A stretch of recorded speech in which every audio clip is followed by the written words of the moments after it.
representative from Bayelsa State. Are they here? Chairman, Secretary, Bayelsa State. We had introduced Bauchi, Borno, Akwa Ibom State Chapter. Akwa Ibom State Chapter, sorry. Chairman, Secretary, where's Secretary? It's on the way. Okay, we acknowledge Cross River State, Chairman and Secretary, Cross River. Are they here? Chairman and Secretary, Ebonyi State Chapter. Yes, Ebonyi is there. Welcome. We welcome Chairman and Secretary of Edo State. Chairman and Secretary, Edo State. If they have not arrived, we'll just use Gani for now. We acknowledge the Chairman and Secretary, Enugu State. Are they here? Enugu State Chapter. We'd like to acknowledge Chairman and Secretary of Gombe State Chapter. Gombe State Chapter, are they here? We acknowledge the Chairman and Secretary of Jigawa State Chapter, if they are here. Jigawa State Chapter, Chairman and Secretary. Chairman and Secretary, Imo State Chapter. Imo State Chapter. Right? We acknowledge the Chairman and Secretary, Kaduna State. Yes, Kaduna is there. Welcome, Kaduna.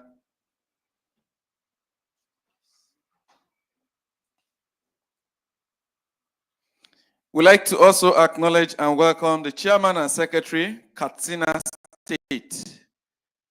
Katsina State. Chairman and Secretary. All right. We acknowledge and welcome Chairman and Secretary, KB State Chapter. KB State Chapter. Of more 25 hectares. It's not easy. We acknowledge and welcome the Chairman and Secretary of Kogi State Chapter. Chairman, Secretary, Kogi State Chapter. Are they here? We acknowledge and welcome Chairman and Secretary, Lagos State Chapter. The way Mark is looking at me, I said, Mark, quickly call him move before. We acknowledge and welcome Chairman and Secretary, Nasarawa State. Yes, Nasarawa State are there. We welcome you specially. Chairman and Secretary, Niger State. Chairman and Secretary, Niger State Chapter.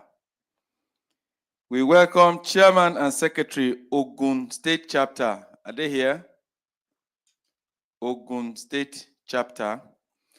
Chairman and Secretary of Ondo State Chapter. Ondo State Chapter. Chairman and Secretary, Osun State Chapter.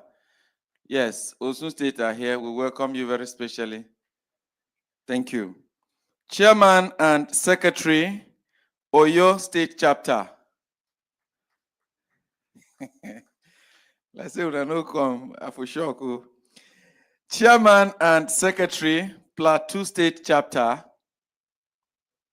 Yes. Even chairman, I saw chairman. Where chairman there? You go use ATM. Okay.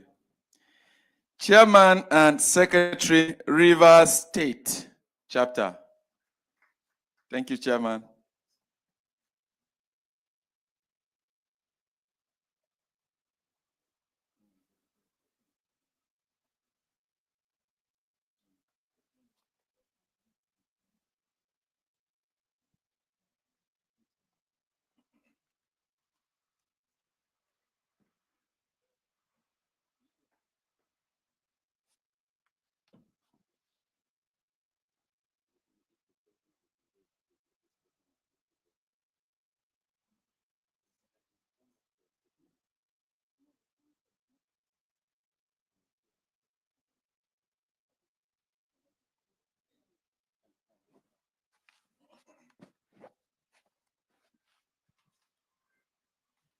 We acknowledge and also welcome the chairman and secretary of Sokoto State Chapter. Sokoto? Okay, they are on their way. We acknowledge and welcome the chairman and secretary of Yobe State Chapter. Yobe, you're welcome. Thank you. We acknowledge and also welcome the chairman and secretary of Zamfara State Chapter. Yes, Zamfara, there, you're most welcome. We acknowledge and welcome the chairman and secretary of FCT Abuja.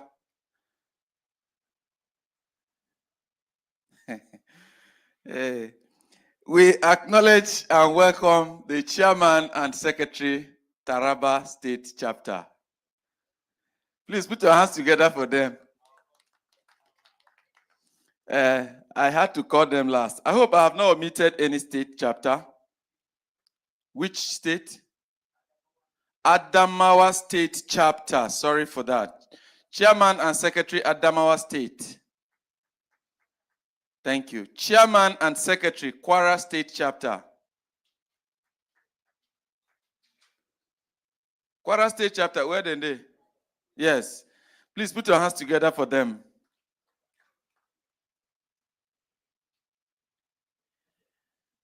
We also have with us the national officials.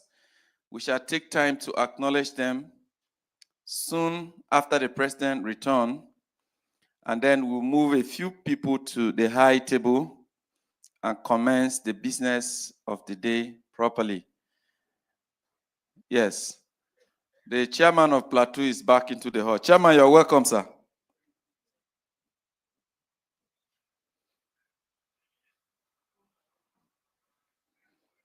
So for those who would want to find out if the event has commenced properly, let them know that we have started. And we will not delay. As soon as members of High Table are back, we will start the program effectively and encourage others who are close by to please hurry up to join us so we can start.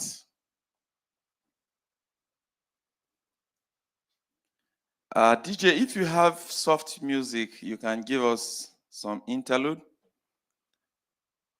to enable us cool our minds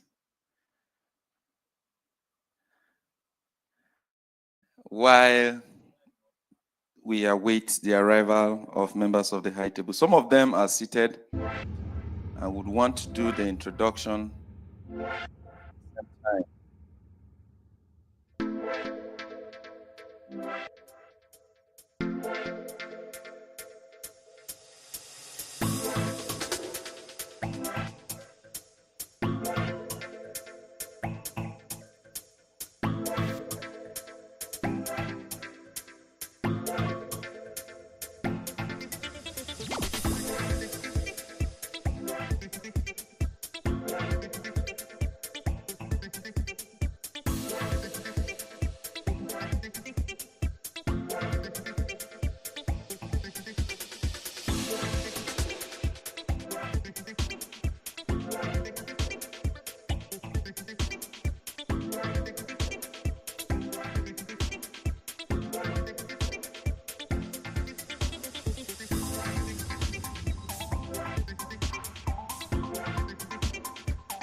2.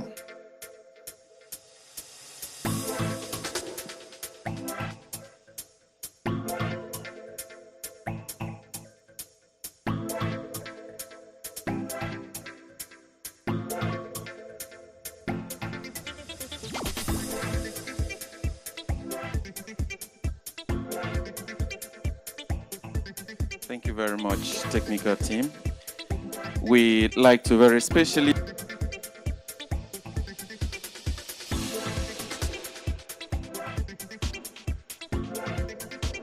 use our guests to the high table. And with your kind permission, if we have one or two volunteers to assist in directing our guests, do appreciate them.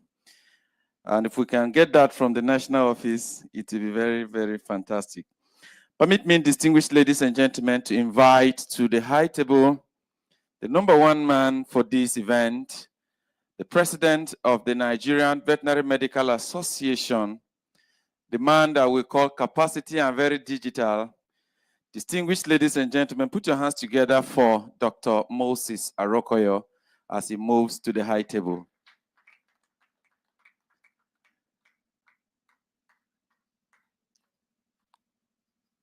Thank you very much. The applause are too low. Thank you very much. We'd like to invite to join the president on the high table, the chairman of this event himself, the Minister of the Federal Republic of Nigeria, in charge of the Ministry of Livestock Development. Ladies and gentlemen, may we put our hands together for Alhaji Idi Mukhtar, who is here this morning, represented by the Chief Veterinary Officer of Nigeria. He is no other person but the one and only Teru Kulumba Vakuru. Let's put our hands together for the Honorable Minister. The Minister is commissioning a project. It is the reason he is not here himself, but he is very much with us as the event progresses. Thank you so much for coming. May I kindly request the keynote speaker for this event, himself, the chairman of Nvma Consulting. He is our one and only Dr. Junaidu A. Maina. Let's put our hands together for the keynote speaker. Thank you very much. You place the minister on the right and put the keynote speaker on the left. Let the president be in the middle. Put your hands together for keynote speaker, please. We like to acknowledge and invite to the high table, if he's arrived already, the country lead of FAO ECTAD, himself a member of this association by honor, done to him by this honorable association. Distinguished ladies and gentlemen, we welcome Dr. Otto Vianney Mohandi. If he's here or his representative, Dr. Otto is yet to arrive, I suppose. We take this time to also invite to join us on the high table the president of the Veterinary Council of Nigeria, if she's here, or her representative. We specially acknowledge AIG Aishatu Abubakar Baju, MNI, if she's here, or her representative, yet to arrive. In the same vein, we like to introduce and invite to the high table the Acting Registrar, Veterinary Council of Nigeria, Dr. Oladotun Ebenezer Fadipe, if he's here, or his representative. Yes, I know he's very much around. Maybe he's online. We like to acknowledge and also invite to the high table, if he's here or his representative, the Controller General of Nigerian Agricultural Quarantine Services, Dr. Vincent Ikape Segbe, if he's here, or his representative. We like to invite to the high table the immediate past president of the Nigerian Veterinary Medical Association, in the personality of Dr. Olutoyin Catherine Adetuberu. Let's put our hands together for her. The immediate past president is here with us. We like to acknowledge and also invite the Executive Secretary, Agricultural Research Council, if he's here, or his representative, Professor Garba Hamidu Sharabutu, if he's here, or his representative. We'd like to acknowledge and also welcome in our midst, if she's here or her representative, the director of the National Veterinary Research Institute, VOM, Dr. Miriam Mohammed, if she's here, or her representative. Distinguished ladies and gentlemen, we have very, very eminent other veterinarians that are here with us, and we are taking a moment to acknowledge them as well.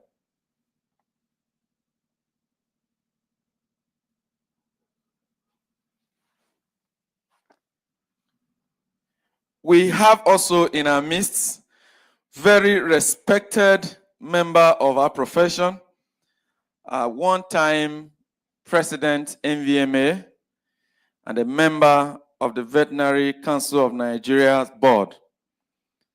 I am talking of no other but the one and only legendary Dr. Gani Inahero MNI. Let's put our hands together for him as we usher him to the high table.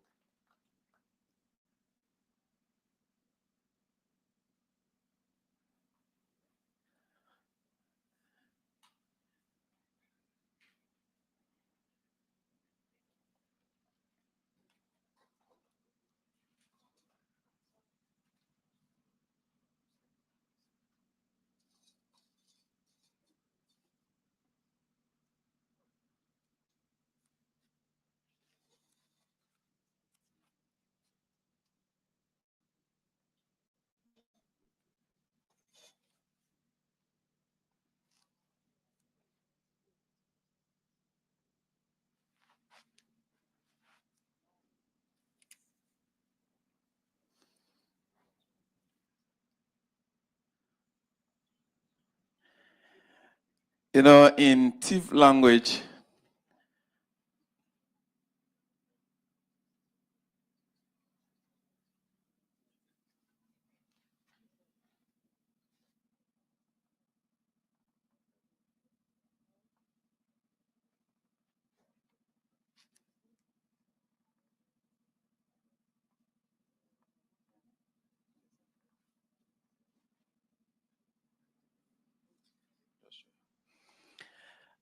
you know, when you have to anchor such event as this, it's not easy to keep moving in that order, but we are making significant progress as we acknowledge more people to the high table. I have the honor to welcome the former Chief Veterinary Officer of Nigeria, who is here with us, and invite him to also join us on the high table. We welcome Dr. Gideon Michel Boila. Let's put our hands together for him.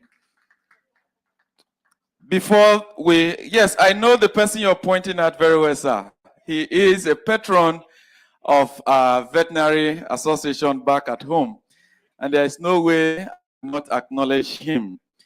And so, having done that introduction, we'd like to also acknowledge and welcome, in that same category of former CVON, we welcome to the high table Dr. Joseph Nyage. Let's put our hands together for him. Thank you, sir. Oga say you will not come if you don't follow him. That's why he was pointing. So you have to be on the high table. Let's put our hands together for Dr. Nyage. Thank you very much. You know, in this life, there are people that always go together. Yes. You can now see people are choosing Dr. Nyage to sit close to them. They have to, and they want to tap his wisdom. And so I will take a moment before we take the national anthem to quickly acknowledge in our presence a distinguished veterinarian also who is here in company of the Chief Veterinary Officer of Nigeria. we acknowledge Dr. Samuel Anzaku. Sir, you're welcome. Let's put our hands together for him. We take a moment to quickly also acknowledge all the officials that are here present, many of them walking around. The president is seated. We acknowledge Dr. Daud Abuala. If he's here, he's somewhere walking, I suppose. We acknowledge the National Secretary, Dr. Atasamson Agbese. Dr. Agbese, thank you very much. We acknowledge the National Assistant Secretary, Dr. Gloria Daminabo. They are all working. Yes, she's at the back registration table. We acknowledge Dr. Lydia Chagwa. She's also there at the back. We acknowledge Dr. Nuhu Madaki, the National Treasurer. Dr. Madaki, thank you very much. And we acknowledge the National Publicity Secretary, Dr. Simiat Adeogun. She's already here. Let's put our hands together for the National ESCO and call the, may we rise to take the national anthem, this event proper.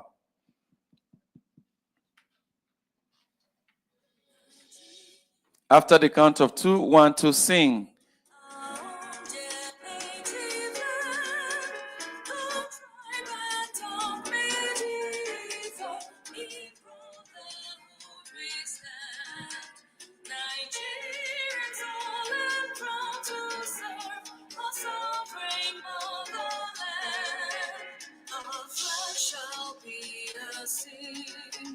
That truth and justice reign.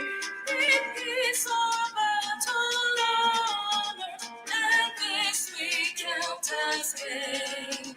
To hand unto our children a manna without stain.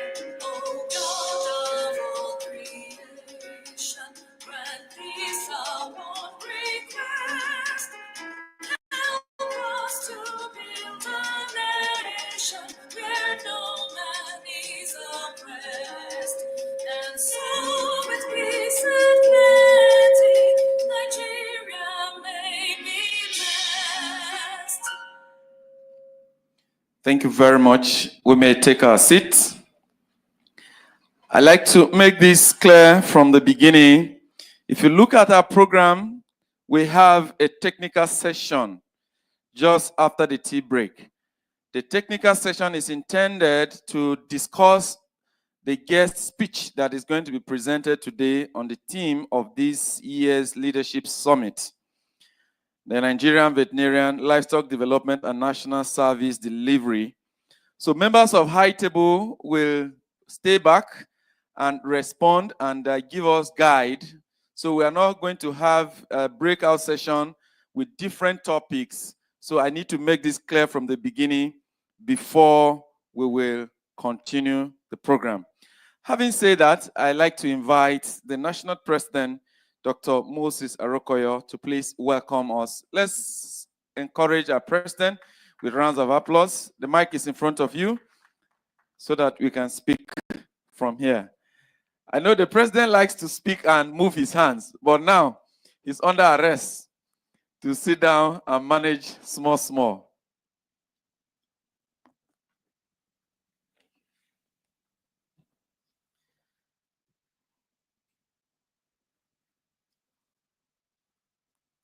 The chairman of this event, the Honorable Minister for Livestock Development, represented by our dear CVO, our keynote speaker, the immediate past president, our former council chairpersons, Dr. Gani Enahoro, all protocols duly observed. I want to say a very good morning to every one of us. I want to welcome us. I want to thank us for showing up here this morning for the Leadership Summit. I want to say that if I have in one way or the other not mentioned you, please know that you are highly recognized. I see Professor Dogo from where I sit. I recognize you. I recognize every eminent person that is here present or represented. Dear colleagues, eminent guests, and distinguished personalities present and represented gentlemen of the Fourth Estate, it is with great pleasure that I welcome us all to the 2025 Annual Leadership Summit of the Nigerian Veterinary Medical Association, wherein we shall be deliberating on strategic matters that borders on the growth and development of our most noble profession. We live in a world that has not just become a global village, but has a dynamism of change that has become geometric. The rate of urbanization has led to lots of interaction with and disturbance of nature, and not without its attendant consequences. Emerging and re-emerging diseases is the order of the day, as we have witnessed multiple outbreaks of zoonotic diseases in quick succession this year already. We've had anthrax. We've also had cases of dog bite, rabies issues, and the likes of it. We've also had avian influenza. We've had multiple outbreaks, African horse sickness, pardon me. We've had several outbreaks already, and the year we're just in quarter one of the year. We're in February, and we're having these outbreaks. And one is forced to begin to wonder how much more to expect before the end of the year. Our role in raising awareness on emerging zoonotic threats, promoting animal welfare, advancing scientific research, and making known the effects of climate change can no longer be handled with levity. We must arise and sound the alarm, for we are the gatekeepers of public health and safety. Food safety and security is an increasingly topical issue, not just in Nigeria, but globally. And as custodians of animal production and health, the clarion call by Mr. President, Senator Ahmed Bola Tinubu, GCFR, must be given all the veterinary seriousness that it deserves. We must safeguard, we must preserve, we must increase, and we must ensure the healthy production of protein needed by the teeming population of Nigeria. In strong terms, for the sake of Nigerians, we must arise to condemn all unhealthy forms of protein production and slaughter at our abattoirs. Quackery in all its shades and colors must be condemned. The romance can simply not be allowed to continue. It is unsafe and unhealthy for us all. The postulated annual death figure for antimicrobial resistance by 2050, as postulated, has risen, as pointed out by WHO, from 10 million annually to 39 million. And this calls for a very serious concern. It also brings back again to the fore the issue of non-subvention for our veterinary council. We want to reiterate and appeal to the federal government to please again look into this matter.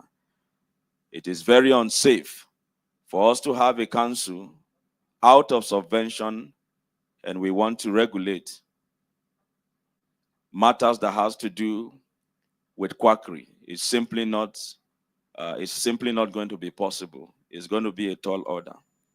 The theme for this year's summit cannot therefore be more timely: the Nigerian veterinarian livestock development and national service delivery. We must join in the fight for a more healthy people and a robust economy for Nigeria. The establishment of the Ministry for Livestock Development by the current government is a well-appreciated strategic step. We have been working and we continue to lend all support to see that this ministry become the arrowhead leading to the maximizing of Nigeria's livestock potential. We can and we shall feed Africa. With over 400 million livestock and counting, Nigeria stands as a very strategic position in terms of our capacity and in terms of the population of livestock that we have. We can do more. We are looking forward to a time where we'll begin to export protein from Nigeria, not just to other parts of West Africa, but to Africa as a whole. May I use this opportunity to once again call on all veterinarians in the country, across all cadres, all ages, all specializations and sector to come together in a united front to take our rightful place in the repositioning of this great nation for her long overdue glory. There is no better time than now. There is no better people as equipped as we are, but it takes a team approach. And this reminds me of the theme for this year's World Veterinary Day. Animal health takes a theme. Animal health takes a team because one man alone cannot do it. We need every hands on deck. We need all specializations across all ages, across all the sectors, public and private. Animal health takes a team. And even our sister organizations, the veterinary paraprofessionals, all hands must be on deck. And in the spirit of One Health, we shall contribute in no small measure because Nigeria is our home. We can do more for our nation.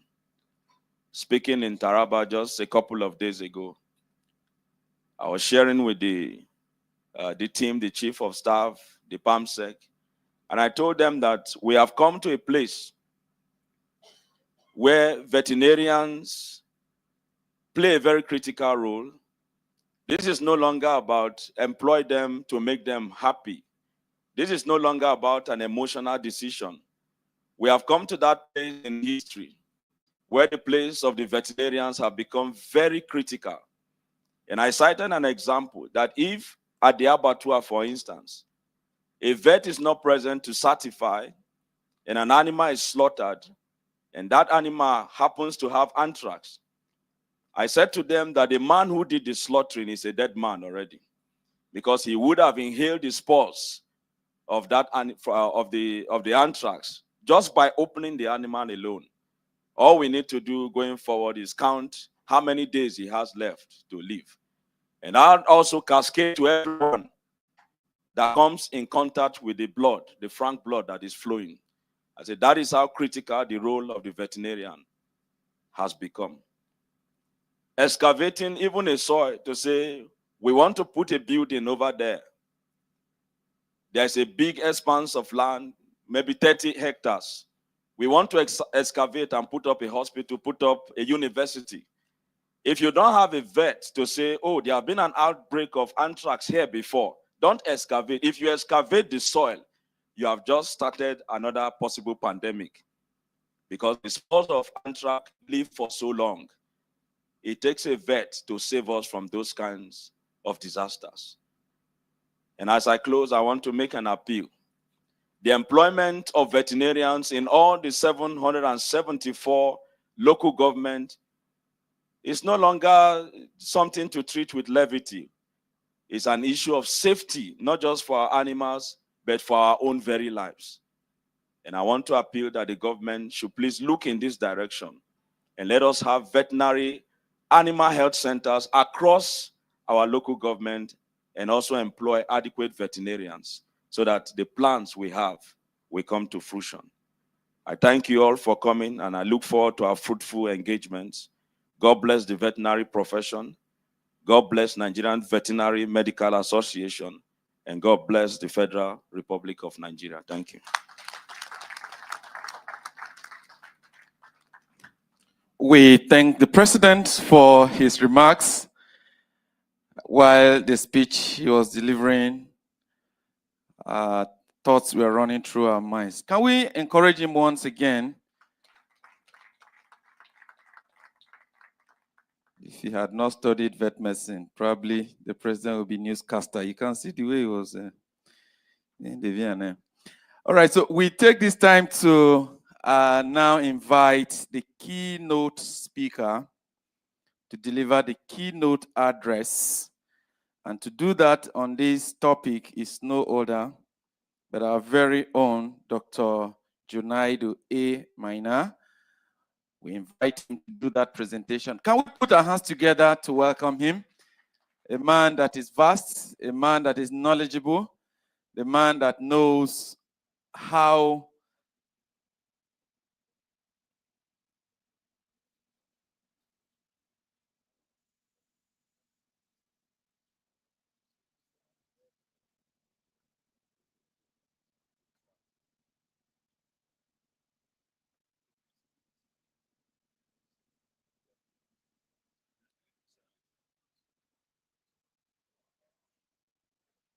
Technical, we don't know if this stand can come up a bit while this one goes down for Doc to make the presentation. But you know, for such a revered individual, I will not just introduce him by one sentence or a phrase. And for that reason, we are going to invite the National Publicity Secretary, Dr. Simiat Adeogun, to do that introduction properly and take the citation of our dear guest speaker and keynote presenter. Dr. Simiat, please introduce our guest speaker.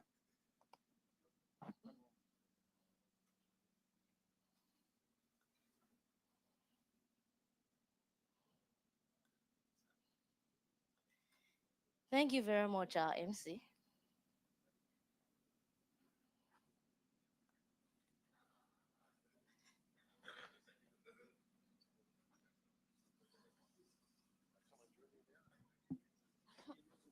This thing has...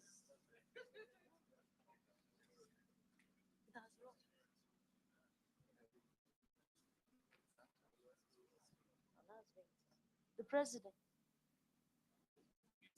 Bring this stand down. Your phone is here. You read it.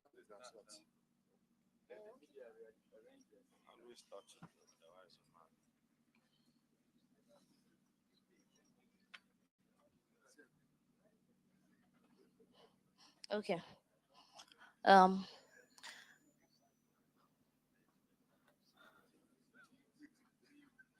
Eminent colleagues,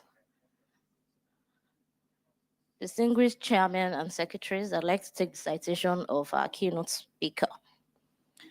Dr. Nvma is a distinguished veterinarian and animal disease control expert.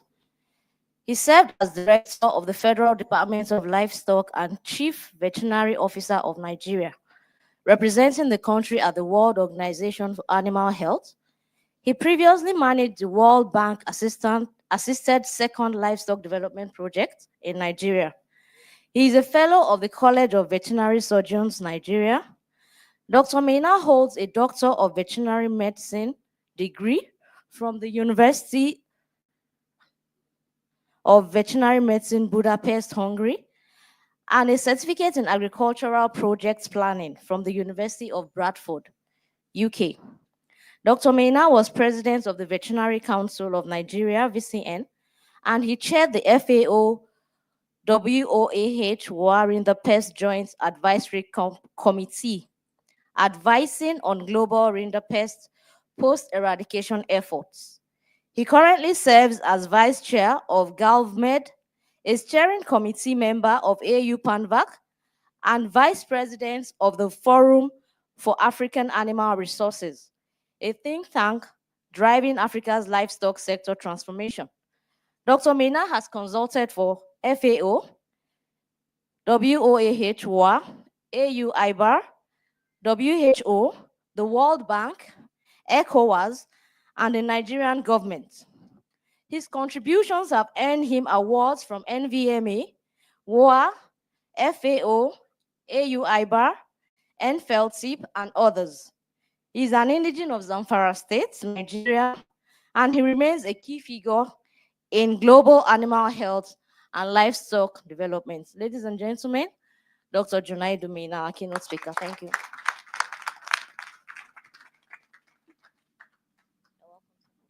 Thank you very much. Let me see if I can get the protocol right. The Honorable Minister of Livestock Development, ably represented by the Chief Veterinary Officer of Nigeria, Dr. Bakuru, the President of the Nvma, and I will stop that and I say my distinguished colleagues. It is an honor today to make this little presentation for you. But before I start, looking at this structure, it reminds me of what happened, if you recall, when they were mentioned. I was one time in the University of Bradford attending a course. And we had this invitation from the coordinator for dinner in his house, the whole of our course group. So we went to the house. But then one guy from Tanzania was missing. Later on, he came to the house, but then he came with some two individuals from the town that looked like ruffians. So our host said, his name, the guy is called Charles, he's from Tanzania. So our host said, Charles, I have a seat for you on my dining, but I don't have for your guest. So it's either you come in or you can live with our guest. So Charles decided to leave. So he left. So after dinner, he brought us back to the hostel. And then he wanted me to find out if Charles was back. And I told him, because I know Charles to be a notorious guy, that he was not back. But he said, no, I should go. So I went to his room, and obviously he was not there. So, you know, these white people, he felt, because of the nature of the people, he saw them together, he felt very concerned that something can happen to Charles. So he said, we should go to the police and report. I told him to forget about it, but he insisted. Anyway, so we went to the police, and he told them that was just what happened, like I've narrated you. And the people he saw with them, he's very concerned. So the police said, don't worry, we'll find him. But there was something he didn't say, which I reminded him. What he didn't mention to them was that Charles is an albino. Okay? And it was in the night in Bradford. So, and I knew definitely Charles was in one of those. There was only one nightclub in Bradford. So I knew Charles was there. So I told the police, look, the guy is an albino. So the British police, they know how to think out of the box. They said, don't worry, we'll get him. Lo and behold, the following morning, when Charles came, I asked him what happened. What they did was they went to a discotheque. One of the police took to be a DJ and said, we are playing a special number from our guest from Tanzania, Charles. Can Charles stand up to be recognized? And he stood up, because with this disco light, and white people, it's impossible. So Charles got up. So he told me, I was enjoying my beer. They called my name. They called my name. I got up and they grabbed me. Anyway, that's it for Charles. Now, I like this whole story, and I'm sure some of my colleagues know this. These pictures I'm showing they have history. As you can see on the left-hand side, it's not very clear, but beginning with, you have Mado, who was the chairman of the council, followed with Gashash, and then the president of the OHA, or the OIE then, and then guess who is next? Dr. Joseph Nyagi, who took over from me, and of course, Dr. Magaji. They were receiving the certificate of freedom for Rindapest. Now, this is one significant activity that has happened in this country that we should all recognize, that brought in the issue of investment. If we had no Rindapest, if we had Rindapest, this thing would not happen. One other disease that we eradicated, but unfortunately there were resurgences, is even influenza. And that is fine. There will be a long story about that. The second picture there is the second investiture. I was the president of the council, as mentioned. It was in 2004. Almost to the date, it was February 6th, 2004, when we had a second investiture, and attended by President Obasanjo. You can see the minister and General Abdul Salam. It was our second investiture of the College of Veterinary Surgeons, which is a very important step. And in that occasion, something very important happened. The president drew our attention in 2004 on issue of HPAI. I will come to that, all right? And of course, the last one there is just showing the graduates of our College of Veterinary Surgeons, which also became effective almost about that time. Next slide. So what I plan to do is to define a veterinarian. What are the required competencies? What are the responsibilities? What is the governmental authority and the legal framework within which the profession operates? Now we look at the veterinary services in Nigeria. What are the components and what contribution has that contributed to Nigeria? And then three, we look at the global trend. But we start, how does a 21st century veterinarian look like? And the trend is obviously the public-private partnership. It's gratifying that our president was in Nairobi, and I can tell you from my contacts that he made a good showing of it. Moses, he did very well in Nairobi. I mean, despite what people see. And I think from there, from what he has learned there, is something we can apply. And then lastly, I will look at some actionable points and see not only in terms of the PPR, but issue of professional synergy and advocacy, which is the main responsibility of Nvma.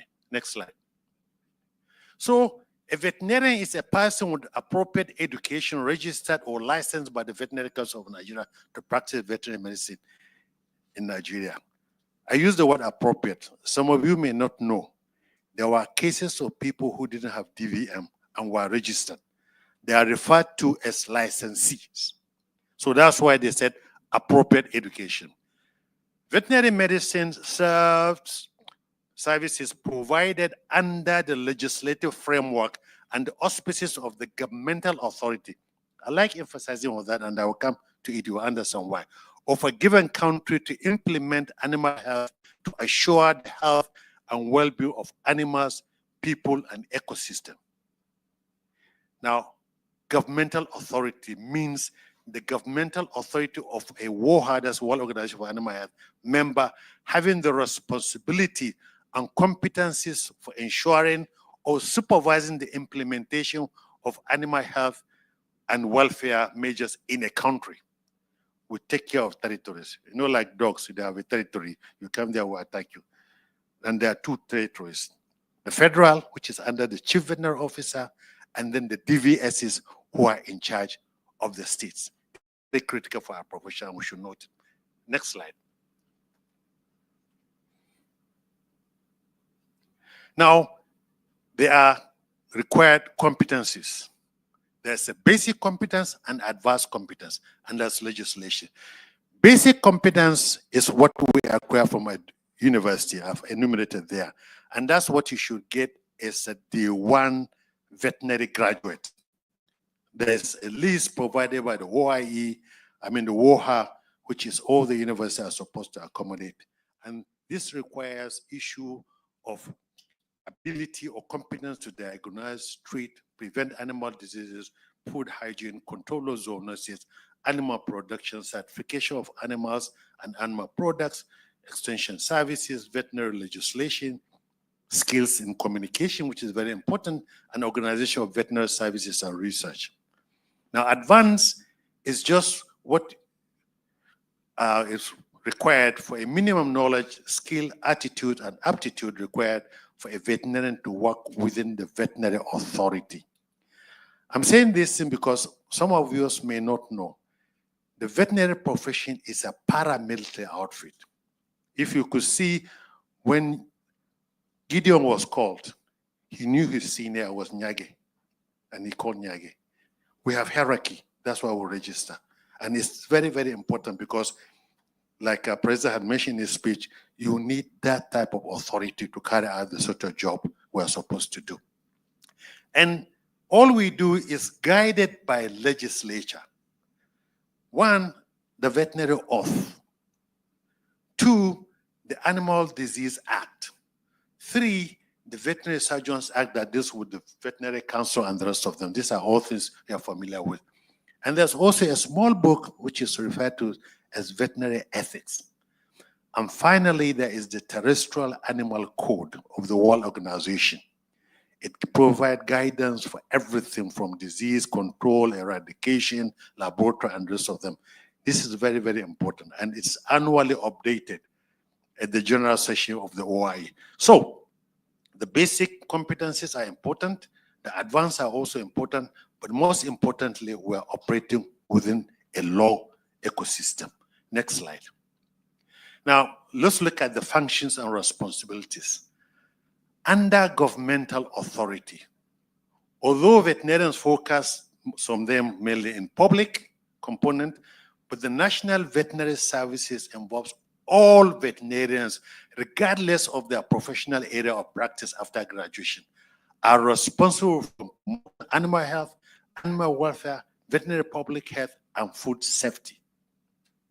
Now, under the same arrangement, veterinarians in the private sector frequently act as subcontractors for public components of the National Veterinary Services. Now, this time they used calling us animal doctor, likitan dabbobi, like in where I come from, the Hungarians call it doctor of horses. They use the word horses because the profession started with horses. But the real mission of our profession is to serve humanity by ensuring the availability of wholesome animal-derived commodities and providing care for companion animals companion animal for companionship, therapy, sports, and recreation, all within an ecosystem. That's the mission of a vet. That is what we have all sworn to. And this is enshrined in the veterinary oath. I hope you understand it. So it's everything. That's why people like us will do. They say old soldiers never die, because whatever happened, people still remember and call me either to come and talk or arrange for them to see somebody. So it's a lifetime thing. That's why some people see us as a cult, but that is the truth. Now, historically, and this is for people who are not familiar, actually veterinary medicine was practiced at regional levels, because at the First Republic, there was no Ministry of Agriculture, federal. Federal Ministry of Agriculture was created in 1966. Now, before then, there was the National Veterinary Research Institute that was established in 1924. Just 100 years last year. And we had the Federal Department of Pest Control, which is based in Kaduna.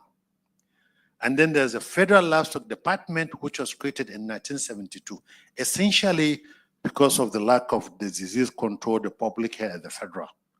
So really, the veterinary minister at the federal started at 1972. MVRI, some of you may not know, was actually established in Zaria. It later moved from Zaria to VOM. And you could see because of the position of VOM, and it has some advantages in terms of this. Now, number 4 is the National Livestock Project Department, which was created in 1986. I'm mentioning this so you can understand how things evolve. Now, in 1989, there was a federal reform where each ministry will have 8 departments, 3 service departments, and 5 professional departments. So the Department of Pest Control, the Federal Livestock Department, and NLPD were all merged to create the Federal Department of Livestock and Control Services in 1989. Okay? And of course, down the line in 2014, Department of Veterinary and Pest Control was created, and then the Animal Husbandry Services Department was also created. Now, the pest control actually was in charge of tsetse fly and trypanosomiasis and mobile pests. That was its role. And that is why that part of cooler beds and this sort of thing, because they have means of control. In one of the seasons, they will go out as tsetse fly. The other season, during cropping, mobile post. That is the reason why it was part of the Federal Livestock Department. And then when you look at the issue of the universities, of course, the first was the University of Ibadan in 1963, and Ahmadu Bello came in 1964, but actually the people who started in Ibadan finished in ABU. So the first set all came from ABU UI. That's how it's. Currently, we have about 11 accredited and 2 are undergoing accreditation. Now, the Veterinary Council, where we sit here, was established in 1953.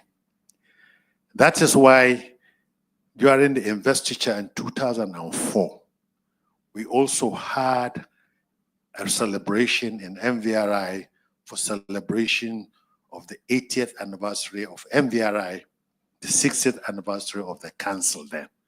And we launched an appeal fund that we use in building this place. And I will come to that. We actually launched it then, and I had the pleasure of being the president of the council, and we built this structure. And we built it 412 million naira.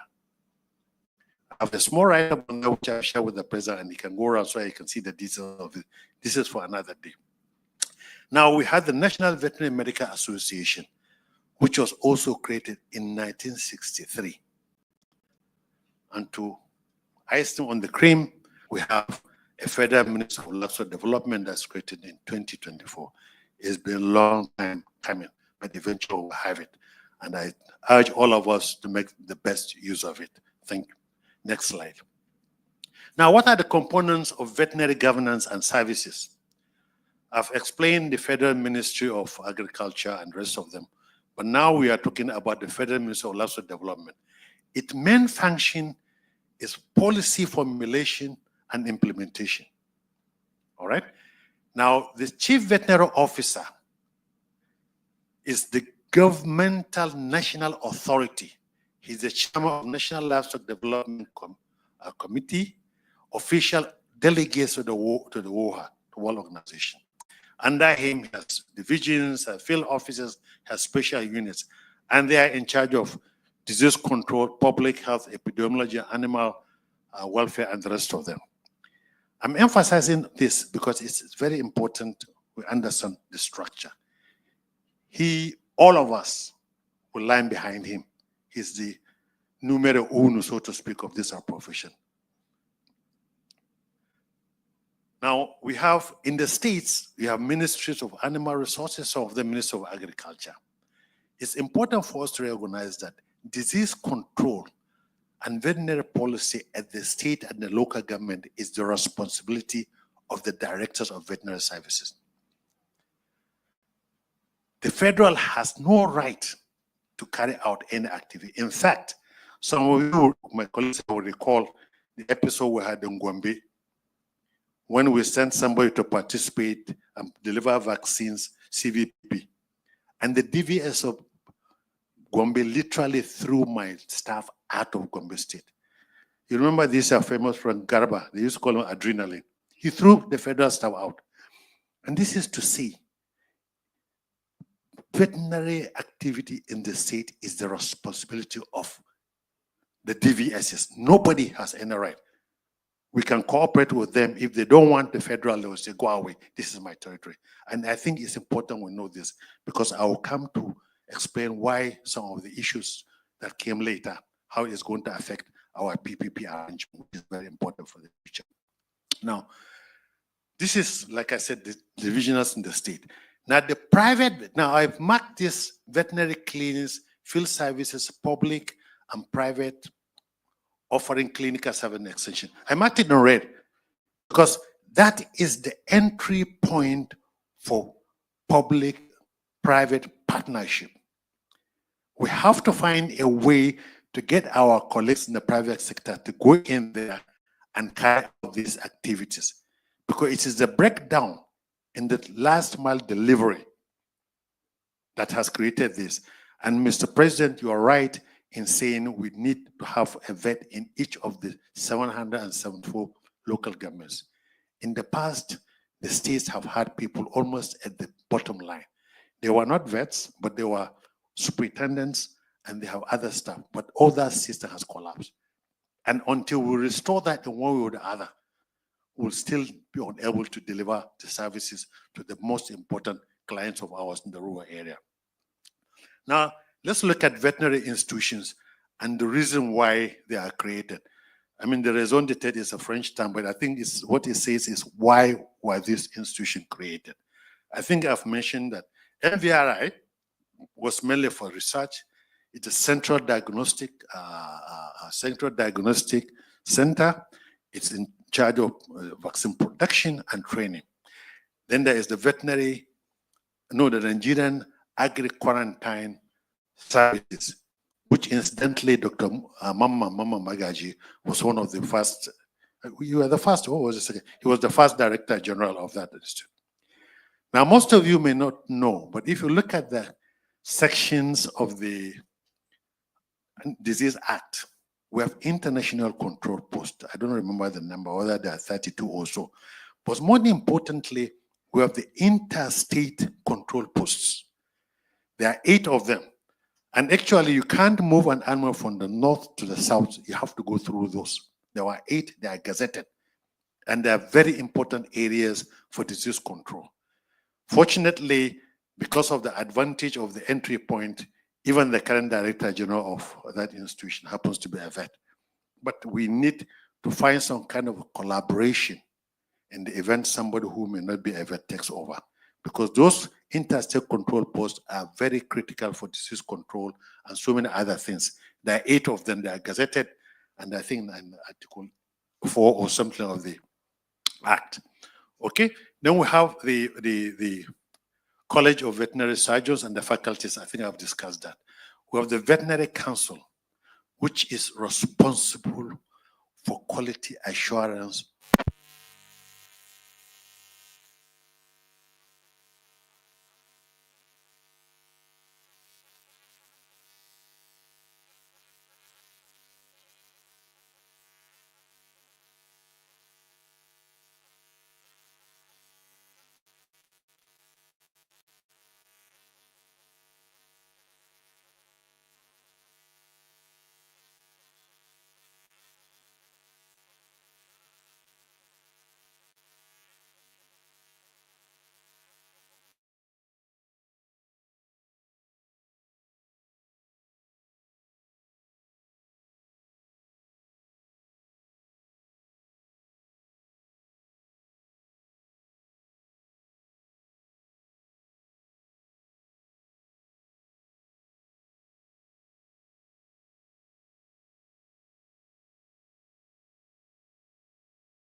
Man, getting high till I fade out.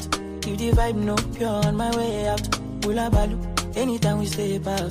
The men them outside, we know they house. No they look for us, we know they house. So they see the mullah, we don't spray out. Thank God, said the maga don't pay out.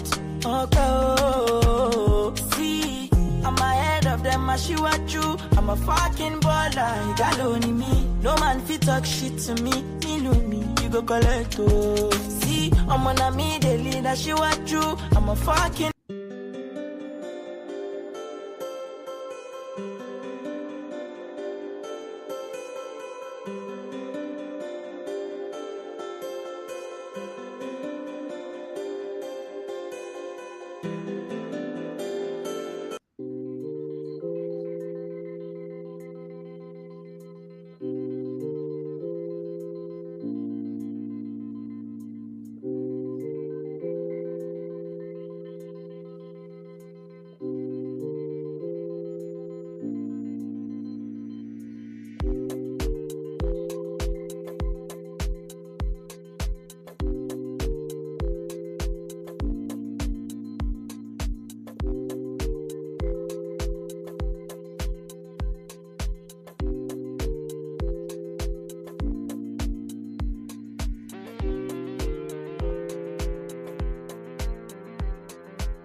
Yeah.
Sure.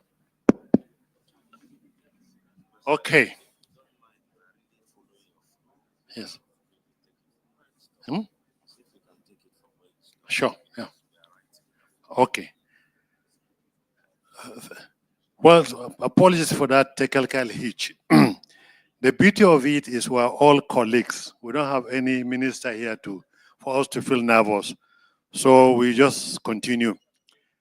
A few people here suspected I was trying to gloss over the issue of the vet council, because the truth is I feel pained about it. But I think the truth needs to be told. So I will go into a little bit of the details. Most people don't know the Veterinary Council is one of the most important institutions we have in this country. I kept emphasizing that we're a paramilitary. They are in charge of discipline of our profession. I've explained to you the roles of the governmental authority. But let me go a little bit into private thing, because I had the singular honor of being the president of the council from 2003 to 2006. I didn't try the second council because I was then appointed a chief veterinary officer. This building, this particular aspect, I've told you about the main building where we spent 412 million. This was the first structure we had when the council moved from Nvma, late Dr. Nvma moved to Abuja. This was facilitated by the department and the National Livestock Project Department, and also the National Agri Project Council. The department, that the NLPD, financed the building of this structure. The Department of Agri Sciences, then under Dr. Adamu Aliu, and the current minister, Sadi, was a staff there. They gave council, they rented this building for 5 years in advance. What I'm trying to show you is how we have tried with colleagues to build this council because of the respect we had for it. So that's when this part was built. It was in 2004 when we said we wanted to have 2 stories. El-Rufai said no. If we don't have 6 stories, he would take this position. And that's when we launched an appeal fund in during the 80th anniversary of Nvma. We launched an appeal fund, we collected some funds, and later on from the budgetary output, we built that structure. There will come a time when I'll explain to you the significance of veterinarians contributing their allowances, if you remember. We all gave in our 1 month allowance as contribution to building of this. When I was the chief veterinary officer, we invited the World Organization for Animal Health to come and assess the veterinary services of this country. They scored the council highest because it has the representative of the professionals from the Nvma, the 8 elected members. It has the DVSs who are in charge of the states that have veterinary authorities. Then they had all the research institute. They said that is exactly what a council should be like. And by God, some idiot, I'm sorry, apologies, Honorable Minister, some idiot within our profession went behind our backs and tampered with that act in the most surreptitious way. If there had been a hearing, most of us would have gone there. But he did it in an illegal way. What I am still puzzled about is what the ministry didn't do. We all knew who did this. We all knew the effect on our profession. And this is why we have this problem. Now you have a council made of the deans, the elected members, and then the institutions. They want vets, when they are produced, they are supposed to work within a territory. Who is in charge? Who will say whether they are doing what they are doing or not? It's the DVSs. So you have a council that is a judge on itself. The 12 deans that are coming in, they change every 2 months. Most importantly, that single act wiped out almost 80 years of institutional memory. I knew when I was in council, I came in as elected members. When discussion comes, one of the CVOs will say, no, sir, this issue was discussed on such and such a year. Those are the people carrying the institutional memory. Now you have removed all of them. The only institution we have of memory is this structure. Before some idiot does something about it too. I'm sorry for my language. I feel very strongly about it. And I'm sure the president knows that's why she brought me back into this. And I will come to recommend what I think we can do to restore this. So let me pipe down and then let's continue with this thing. The Nigerian Veterinary Medical Association is in charge of advocacy for work conditions. And they have done a lot, and I'll mention what they have done. And then we have also the National Agri-Production Research Institution, NAPRI, which was established in 1928. It's part of ABU, and it's one of those areas where the battle between the vets and the animal production people is taking place. That is something we shall also visit and find a way to resolve. Thank you. Next slide. Okay, so contributions of the vets to livestock development. I've divided this into 2. We'll now talk about the vets, and then we'll talk about animal health itself contribution. Okay, for the vets, 1, the issue of policy. I've mentioned the National Livestock Development. These meetings we're having, people will find a way of bringing ideas on how this thing can be. So the formulation and implementation will play a key role in supporting government initiative in all livestock value chains, including grazing reserve development, farmer conflict, and all whatnot. In economic growth, by supporting the livestock value chain, production, processing, and marketing, veterinarians contribute to GDP growth and rural development.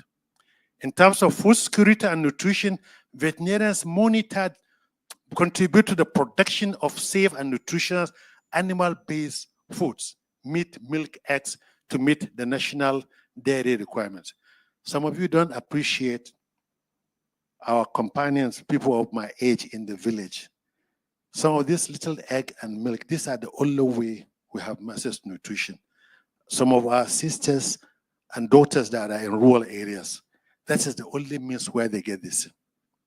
And it's from these livestock products. In terms of public health, the One Health approach, Mr. President has dwelt on that. The veterinarians play a vital role in controlling zoonotic diseases like anthrax, brucellosis, and avian influenza. When we had the outbreak of avian influenza in 2006, the FAO chief veterinary officer told me to my face that Nigeria would never be able to eradicate avian influenza. Unfortunately for him, the investiture we had with President Obasanjo in 2004, he drew our attention. So we already had an emergency preparedness plan. And by God, we were able to control avian influenza. In fact, a lot of the things I benefited in international levels because of that, which was mainly by all the professionals. To quickly mention the role of the state DVSs. We held a meeting. This is the second time, unfortunately, the minister is not here.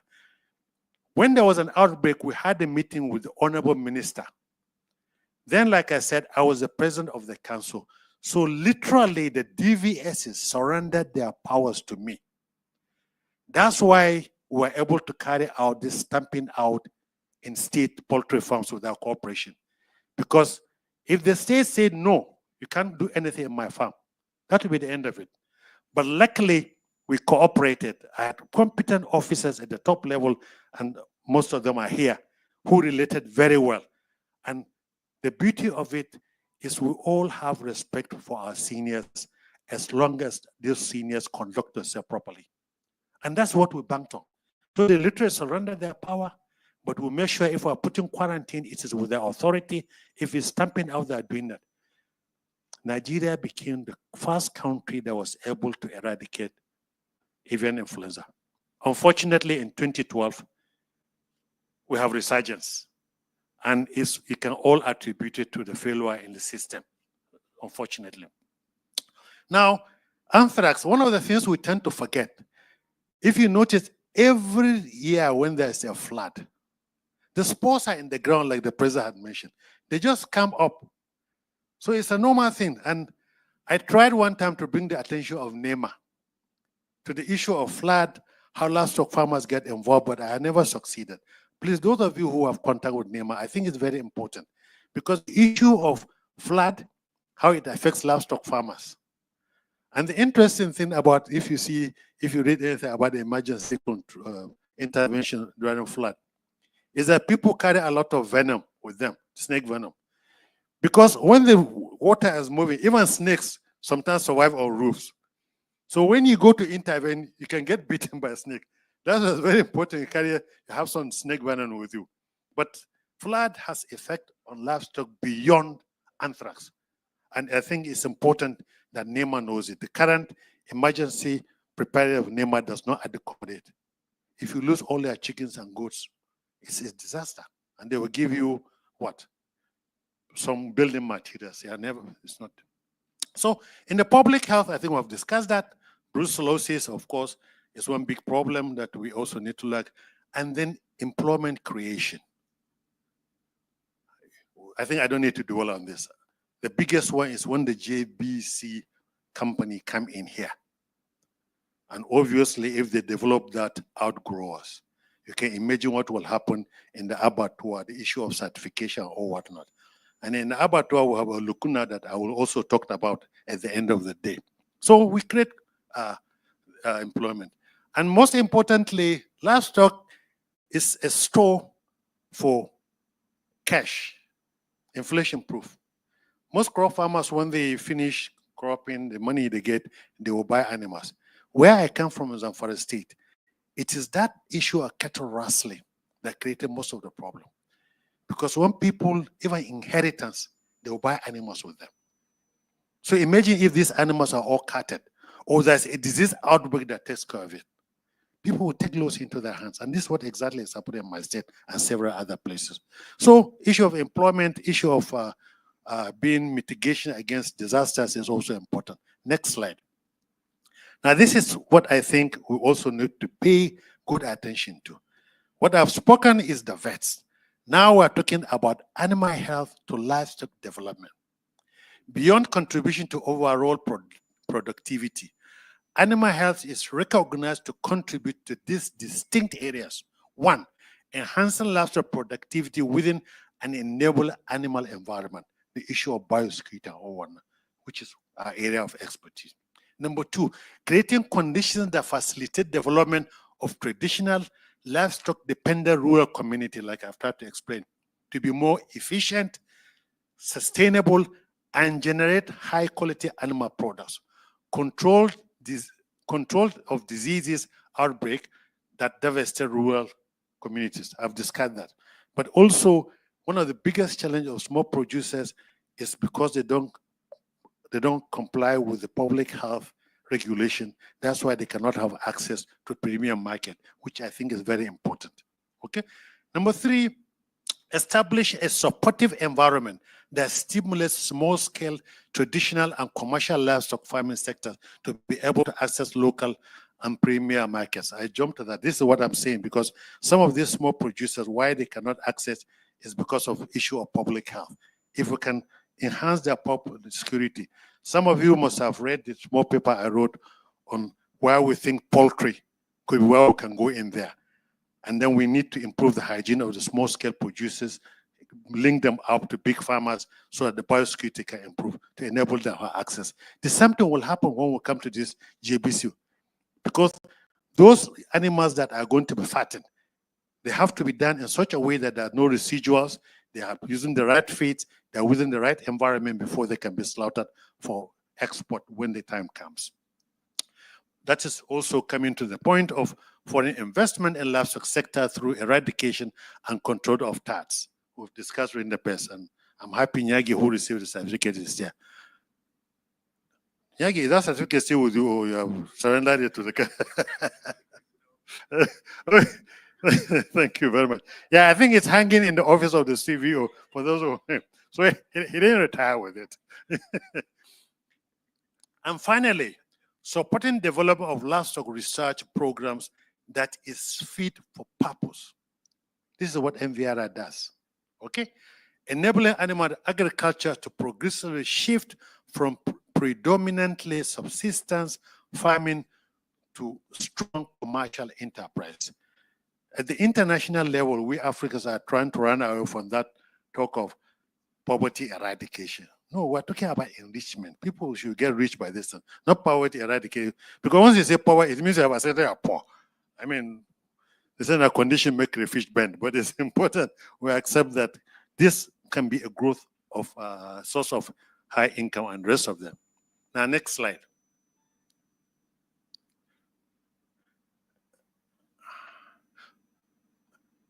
Go back. Are you sure you haven't joined any slide? Is the correct one, huh? Yeah, okay, next.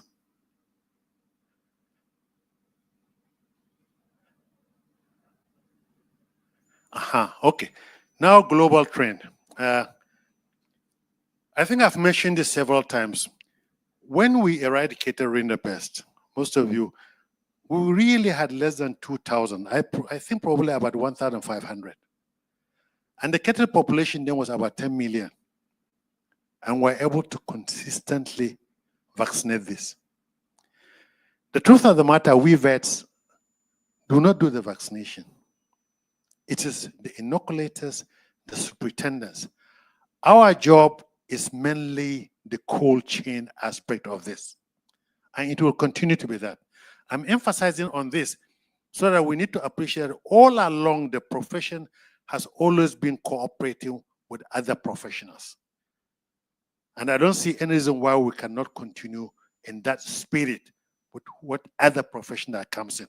Because we all know what we can do, and people sometimes try to negotiate for a position of false strength. But the truth is they know it. But we in the profession have always had relating with para-professionals in any other form. So like I said, eradication of rinderpest at that time with less than 1,500 roughly. Now currently there is shortage of vets in the rural areas because of poor funding, and there's also issue of insecurity, which we have all accepted. And that's why I mentioned that area of the clinics that are owned by states. Now, if you come to that, a private sector vet taking over this thing. One of the most important things is we have to appreciate private vets cannot survive in the rural area only on drugs. No. You must have add-ons in terms of feeds and the rest of them. That's the only way you can survive, unlike Medicare. So it's very important that we go beyond. And there is issue of there is no ruminant feeds. And that one is going to be very important. Poultry is home and dry, but for ruminants, no. So this is an area that we need to look to beyond just drugs and vaccines. Okay, now there's a shift in balance.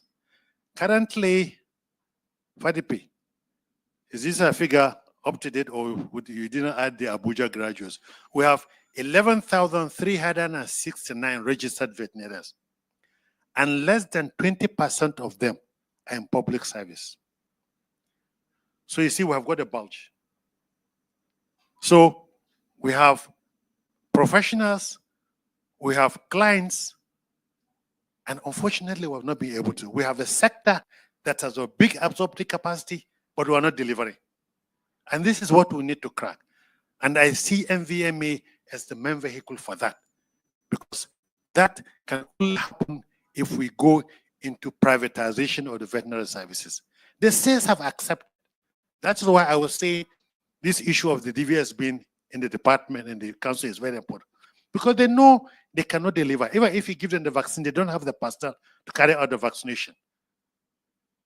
But there has to be an arrangement where a private sector vet does that and reports to the DVSs. And the attitude of some of our private colleagues is not helping matters. Some of you may not know, the older ones are nursing grudge because they couldn't get into the system. They felt those who were in the public sector, we didn't treat them fairly. But that's just not true. At one stage, no employment for all other professions.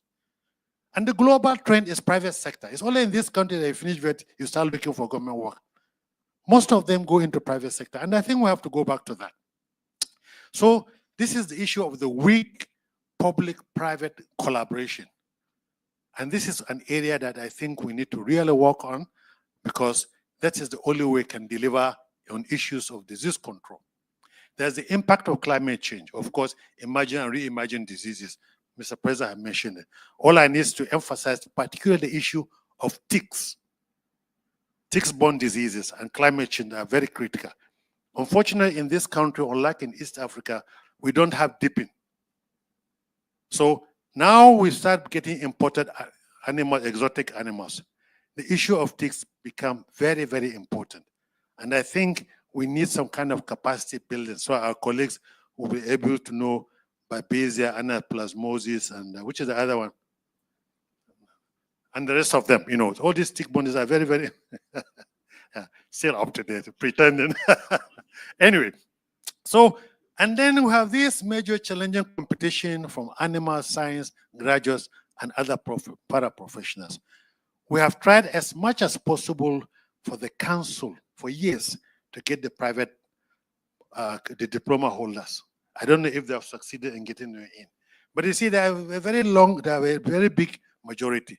And under democracy, like I mentioned what our idiot did, they can conspire and go and get a law for themselves. And then we'll have more complications now at this. As for the animal science graduate, it's just a nonsensical competition. We all went to school, we all are part, we attend the same course in production, they stop there, we add medicine. But what is important is for us to appreciate that, look, people is big enough to accommodate everybody. And some of us best are a little bit arrogant when it comes to this issue. I think it's very important. And I deploy Nvma to step into this. Let's negotiate. Everybody's no capability. The last time I was talking with somebody, the animal scientists want to go into the abattoir. What in concern you with abattoir? In fact, the federal has no role in abattoir besides giving standards. It's a state thing. And I'll come to that because this abattoir is very complex, and I think there's something we need to do. They came in ahead with a lawyer and saying they should say, okay, allow them to work in the lorry or whatever it is, just all in an effort to assist. Now, there is the issue of structural defect in the veterinary council. I think I've dealt with that, and it's giving me a headache, and I don't want to repeat it. All I need to say is we need to really restore, by whichever means, the DVS is back. Otherwise, we don't have a council. A council that gets involved, I mean, I don't really understand it. I knew they were training, what do you call, community animal health workers. They were involved with spray. When they had a big one, what is concerning with this? When they will bring Moses, he has committed a crime, we ban him from confiscated license. Why do you want to go and do some silly thing like that? You can do community education, what do you call it? What do you call it? Continuing education on tick and tick-borne diseases, like we have mentioned. You took areas where we think there's competency deficiency and fill it. Anyway, so given all these challenges, what we need is a vet of the 21st century. And of course, this line, none of them qualified this century, including me. So let's get one thing straight. There are some who cannot qualify in that. You see, I adopted this from Erie. The 20th century relies on clinical skills. Public is in charge of disease surveillance and control. The public focuses on disease treatment, development of value chain, the government regulate and implement. Vet as sole providers of animal health care, animal welfare, and ethical codes are all within the public vet, and they are man-dominated. Now, the 21st century vet, first of all, will be an AI increasingly becoming important in telehealth, in issue of livestock farming. You have issue of public and private vets in disease surveillance and reporting. Okay? We have public and private vets focusing on health prevention and One Health approach. Expanding roles of vets in value addition and certification for export. Government should restrict itself to regulating, while private sector involved in implementation. Vets with paraprofessional and others should cooperate. Animal welfare, ethics, codes, and standards are becoming very, very important. And then we have the gender balance. In fact, just now we have gender balance. Before, the CVO, now madam. The Nvma, now madam. The council, when they come back, they come with a vengeance. But we must give them credit. They did an excellent job, because I had an opportunity to be, I was in MVRI and I was telling her. And then when I looked at even the countries that succeeded in the control of COVID, incidentally, they're all led by women. Funny, it's not a coincidence. And if you remember, there was also this issue of this X chromosome, giving them certain extra power. You see them, they say they're weakling. They're just duping you. Well, they're not weak. So that is what the 21st century. And we thank God the institutions are coming with that, which I think is very, very important. Now, role of vets in international, I'm almost concluding, role of vets in international trade and compliance. You hear all these loose talk about exporting animals to where. We are not there yet. We are not there yet at all. But we should get ready. Animal health and disease control, prevention and control of that, especially foot and mouth disease. We have implementation of surveillance. We have certification zones, that is OIE. OHA has recommended these zones to facilitate trade. The issue of meat inspection, enforce hazard analysis and critical control post and good manufacturing practices. There is certification.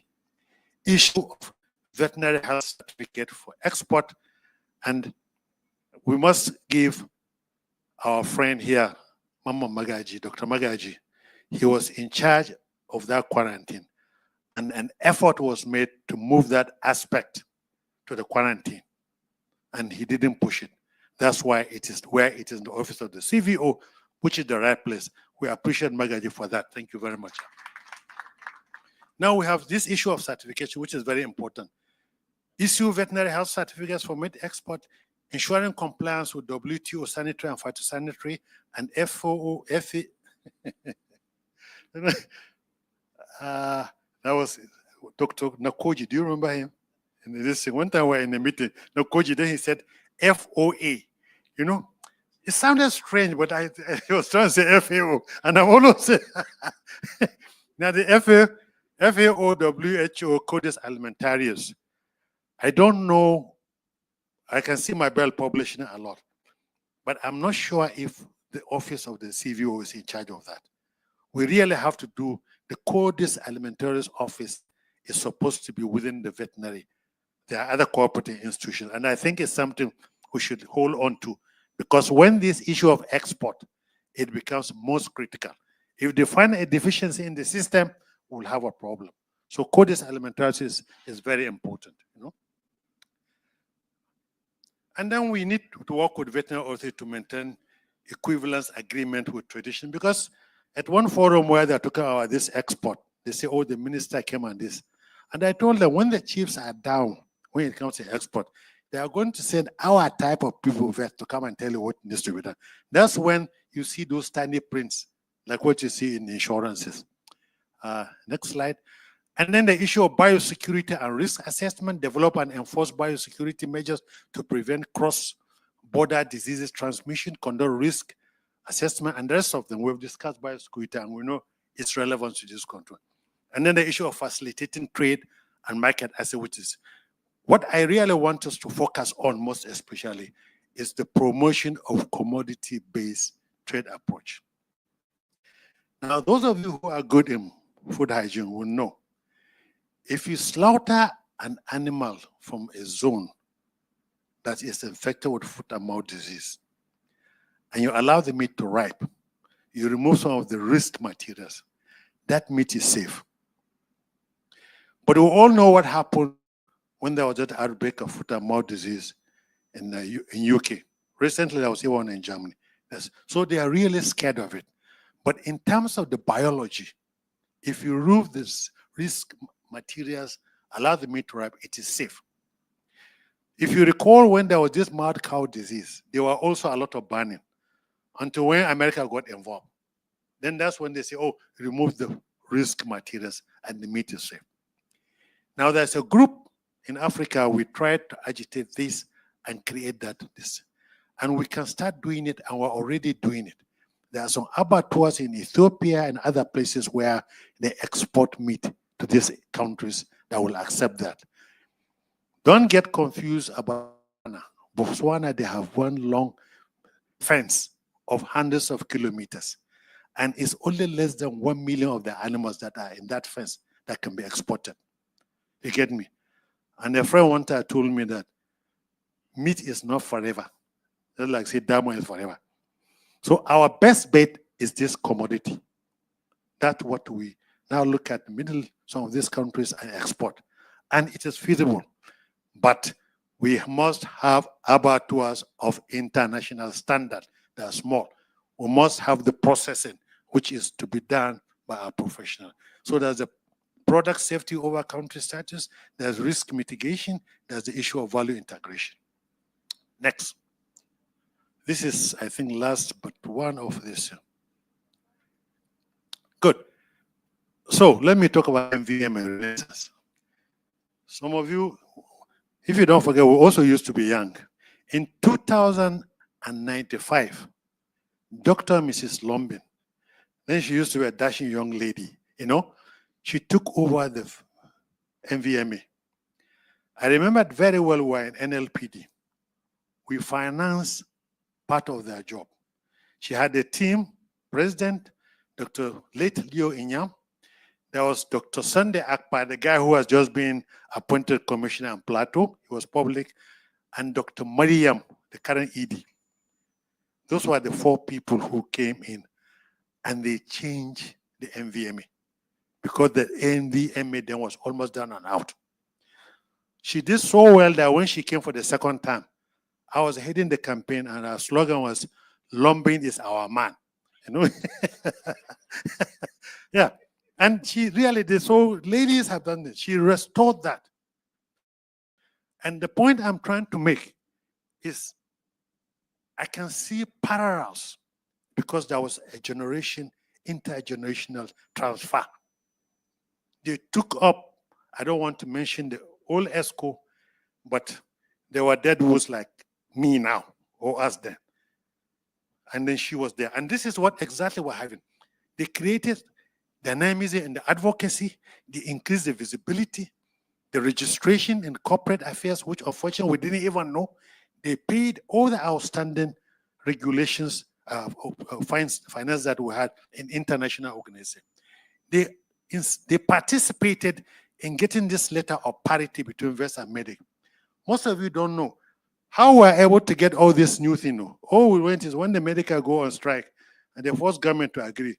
Gideon was the custodian of that letter of parity. Then he'll bring it to me and then we'll watch that and share it. And then they'll say, okay, pay the vest like. And this explains why the entry point for Vest and Medic is the same. And now with all this talking about Medic, in fact, you mentioned something very important about the council not being part of the body. And these are some of the arguments we can bring, you know. Gideon, I was trying to get the copy. Can you and the rest of them try to find it? He will get you the original. That letter of parity is very, very important because, Mr. President, is what we can use to argue our cases. Then we have the issue of reconstitution of the Red Council. When the council was created, the president, the director general of MVRI was the president, all these years, until through Nvma we change that, such that it is the council that will democratically elect their member. That's how Dr. David West was elected, Dr. Bincham was elected, I was elected. And what consistently happened, the DVSs who were about 36, they never vied for the position of the president. They were always going to the issue of vice president. So they were really good team players, honestly. And they didn't deserve what they happened to them. Now the issue of this building. A minister came and decided, because there are problems of accommodation, that he would take over this building. I was sitting with him when he was talking to Orusanya.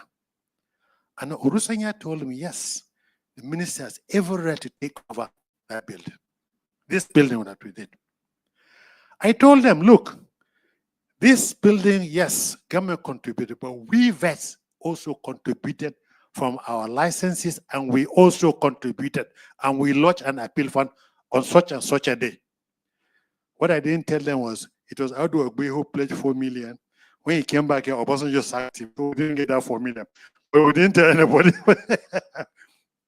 But the most important aspect of this was there was nothing I didn't do as a director then, until I invited the Nvma. And like there's a saying in Hausa, it's because of the other person's madman that you need your own madman. And our madman there was Sharubutu. So everybody has his value. They engage in some real belligerent exchange of letters. So one day, minister just said, keep your building. This is to show you really what can happen when we cooperate with each other. This is why when there is an issue that you need to make a contribution, it's important. If that aspect didn't happen, we would have lost this building, honestly. So this is a story of VC. And like I said, I think Moses, you still have that letter. You can share it among this because it's a very good historical lesson. Then there is the issue of increase of employment of veterinarians in public, in police and paramilitary, which I think is a very important thing. Then there is the issue of promoting of private veterinary, which is very important. Next, this is my final slide of it. I just thought that this is an opportunity to employ the Nvma to come to the rescue of this profession, because we're in a crossroad. We want them to promote the recommendation of competencies of the one vets, because the council is taking care of the deans.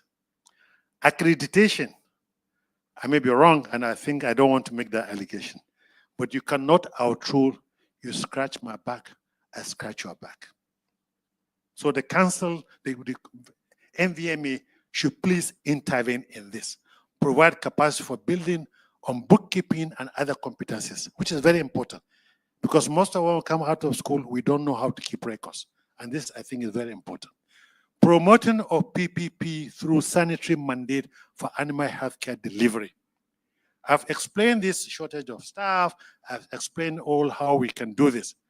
Fortunately, and this I think credit to Vakuru, he has created a sanitary mandate department. Now, what we need is for Nvma to push this idea of private vets operating in the states. You cannot open shop in the state without the approval of DVS. That is the truth. But Nvma, please intervene in this, because the services are not being delivered. We have people who can provide the services, and I think it's something. I've listed issue of PPP, promotion of participation of in management of vets and all whatnot. I'm unhappy the president also participated, and you also participated in that recent conference on PPP, because that's the anthem now. So let's build on that sanitary mandate department and the experience we've got from these meetings. And by the way, interestingly, I told him privately, I was privileged to be following that thing, and I was communicating with Moses on that. And I got feedback from my colleagues, senior colleagues that were there. And as Nvma did well, more than other people who are claiming credit. Yeah, I was following it. Now we need to address some lacunas, especially on meat inspection and certification. Currently, we do not have an edict on meat inspection. So really, abattoirs are under the state.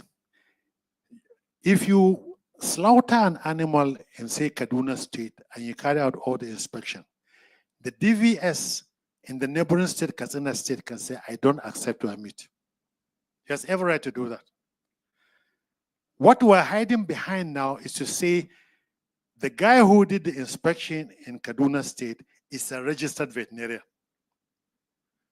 But the moment money starts coming in, this issue will come in. So Nvma, please note that lacuna unless either we get a federal edict or we have certain regulation within the animal health that really emphasize this issue. Of course, for export,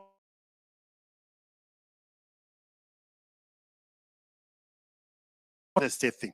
But for movement, very soon some states will start making that thing.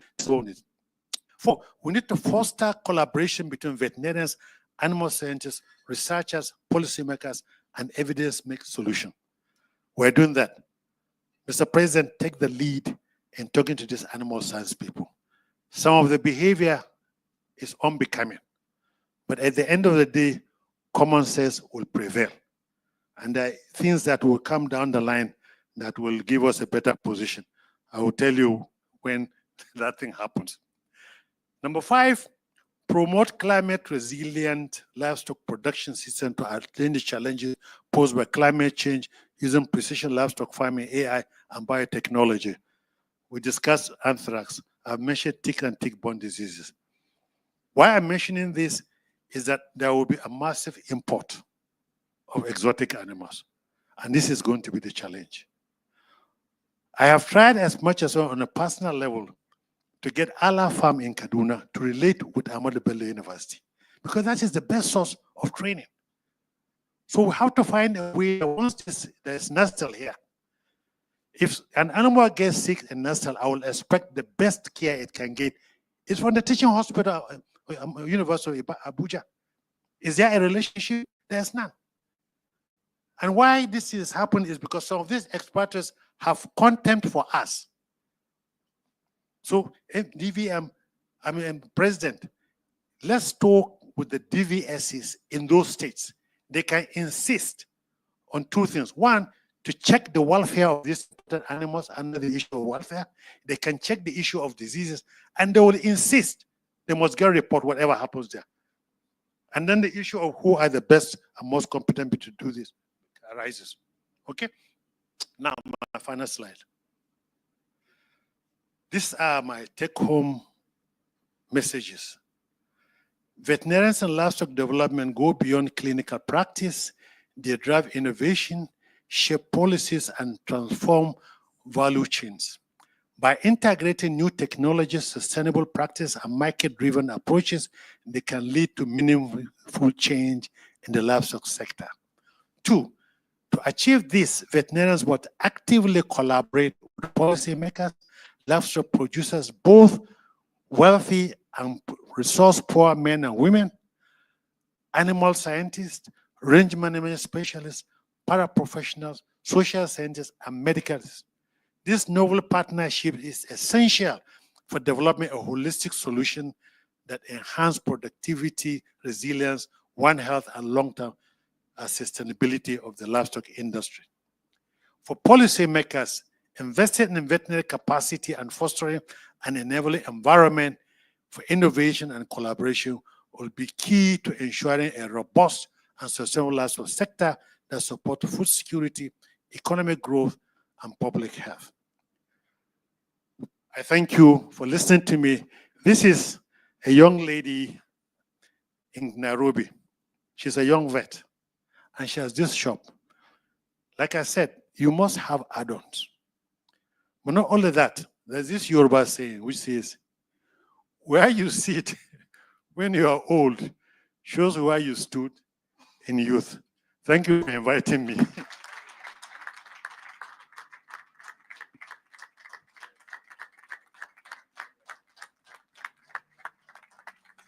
I was expecting people to give a renowned keynote address, a presenter, give him a standing ovation and appreciate him.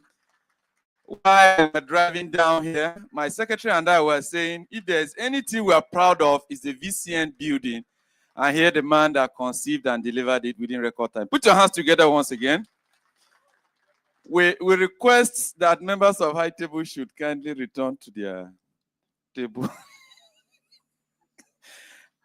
You know, when you have very senior professionals and you want to ask them to do something, owing to the fact that respect to senior professional colleagues is very key, it becomes difficult to ask people like immediate past president to go to the High Table.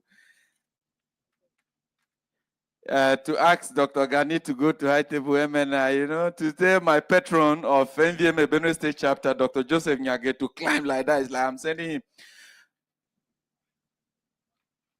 Thank you very much. Thank you very much. While the presentation was going on, before we will move into the next thing, we'd like to acknowledge the presence of the Acting Registrar, Veterinary Council of Nigeria, Dr. Oladotun Ebenezer Fadigbe, to please rise and take a seat on the high table. Dr. Fadigbe, please be on the high table. Today happens to be Fadigbe's birthday. And at the appropriate time, we'll take a birthday song for him. It's not going to take long. With the permission of High Table, and the time spent, we apologize to media. We understand some of them have other engagement, but please bear with us in the next few minutes. We are crashing the technical session to take a few questions from us. But before then, 1 or 2 minutes each, we are going to take goodwill messages from the following persons. One, the former CVONs that are here. We are going to hear from Dr. Gideon Mshibwala. We are going to hear from Dr. Joseph Nyage. We're also going to take a message from Dr. Maman Magaji, 1 minute or 2 each, and then we are going to take from the Registrar of Council. Then we'll permit you to say 1 or 2 things as technical session before the minister will speak and declare the session. So I want to call on the first speaker to give us a goodwill message. You have all listened to what has been presented, and we call on Dr. Gideon, just a minute or 2. Please, let's put our hands together for him. Yeah, thank you. The president of the Nigerian Veterinary Association, our keynote speaker, Dr. Nvma, the CVON representing the minister, all other protocols observed. I wish to congratulate the Nvma for this livestock summit. Participated in one like this 2 or 3 years ago, in the beginning of the last session. And I think it is a very encouraging program whereby those who come on board as new Nvma officers will be able to understand what is actually taking place in the veterinary system. Actually, I was talking with Dr. Gani down there that most of these things during our days, we learn them during veterinary jurisprudence. But I don't know whether they still do that kind of thing now, because most of the young guys that come out now are not so familiar with the operations of the veterinary system. Most of them just know about private practice. I want to encourage all of you to try to study and read government policies and incorporate with what you have learned today. This kind of summit actually is what we always desire to have periodically. It mustn't be at the beginning of a tenure of executives. If you can have such these things annually, it can add to our continuing education in the veterinary system and practicing of our noble profession. Once again, I want to congratulate the Nvma for putting up such wonderful program. Thank you. Thank you very much. And we move on now to hand the microphone over to Dr. Joseph Nyage. Okay, thank you, MC. And the President, Nvma, our guest speaker, my boss, Dr. Maina. Like we normally say here, all protocols observed. And ladies and gentlemen, this is a very good, it's quite a rewarding experience, what Nvma is doing. I can only encourage you to continue doing it because this is the path to growth. If you look at other medical associations like the American Medical Association, the American Veterinary Medical Association, I've got two. That is the medics and the vets. The associations, because of their proactive nature, they actually shape the policy of the veterinary profession and the health profession in their countries. So that you see that the American Medical Association, even, setting up standards and policies for health, for drug use and all whatnot, it is because of the issue of intersectoral cooperation, the issue of respect within the profession. So our guest speaker, Dr. Maina, mentioned all these things. And if you are, like now it's time for election, people want to go into this, and you should know that your election is supposed to be like a service onto the profession to shape policy for the future. And as you are doing this, I just want to remind you that it is very, very important for members of this profession to have respect amongst other professions. You see, if you respect other people, they will also respect you. But if you want to show them that this is who you are, they do not matter, then they will try to show you that they matter, and it will be by sabotaging what you are doing. And in sabotaging what you are doing, they may not be versed, so well technically versed, but it's possible that they may be politically more, savvy than you, and then they can just sabotage you because it's like they feel that you are not doing them good.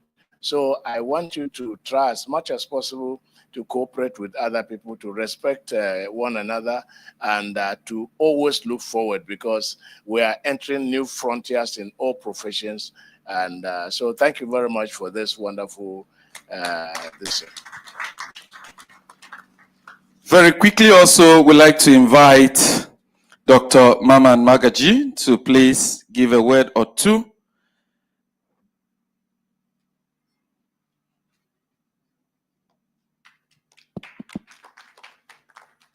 The President of the Nvma, the guest speaker, the representative of the minister, ladies and gentlemen, I find this lecture very, very stimulating, and it's an awareness to a lot of the younger ones. And it's indeed a program that should be sustained from time to time, because it is enriching, and it reminds the older ones too some memory lane, but then the younger ones will have a lot to learn from. I pick one important thing that I want to add a word on it. That is the trends for the 21st century. And the guest speaker emphasized the collaboration between the DVSs and then the private practitioners in their states. I did a little work under a GSE, and I was to compile, I compiled veterinarians across the country, both in public and private. And during that exercise, I got that very serious thing that has been highlighted today. There's poor collaboration between the private practitioners and the DVSs. And that created a lot of problems, because you see, as a DVS, you needed to have these ones and to be giving you report, because they are under your own jurisdiction. They need to give you all the animal report, and it should help you in compiling your reports in the long run. But there's that poor relationship. And I can imagine from my experience from that, what I understood was the fact that the private practitioners would want to see benefit what benefit could they derive from the collaborations? So I think in pushing, the Nvma can help the DVSs and the private practitioners to come to agree, to see the importance of each other, and for the DVS to also work out modalities where the private practitioner will see the need of giving them all those informations, collaborating, because they are on business and they need to see also how they can gain economically. That will also help very much in the collaboration. But definitely PPA arrangement is the end thing, and we have to push it and we have to get it working. And I'm glad that the also, Dr. Maina is hitting hard for the change in the Veterinary Council so that the DVSs can come on board. I went to a state, and by then when I was doing that, I said there were only 5 government veterinarians in that state, and they were only depending on the private practitioners. So you could imagine, if the DVSs were on board, you can also use this opportunity of the council of various meetings to help them push the need for employment of vets. I'm also very happy to mention Yobe State. Yobe State has been in the forefront of employment of veterinarians in hundreds or so. I think such kind of collaboration can give us a long, long way out of the box. Thank you, and wish you a wonderful, deliberations.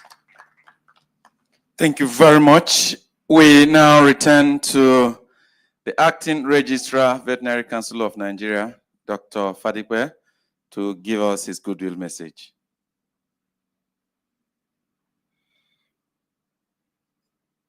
I know a protocol has been established, but I want to start by recognizing the keynote speaker, Dr. Nvma, who happens to be a former president of Veterinary Council of Nigeria. You're welcome, sir.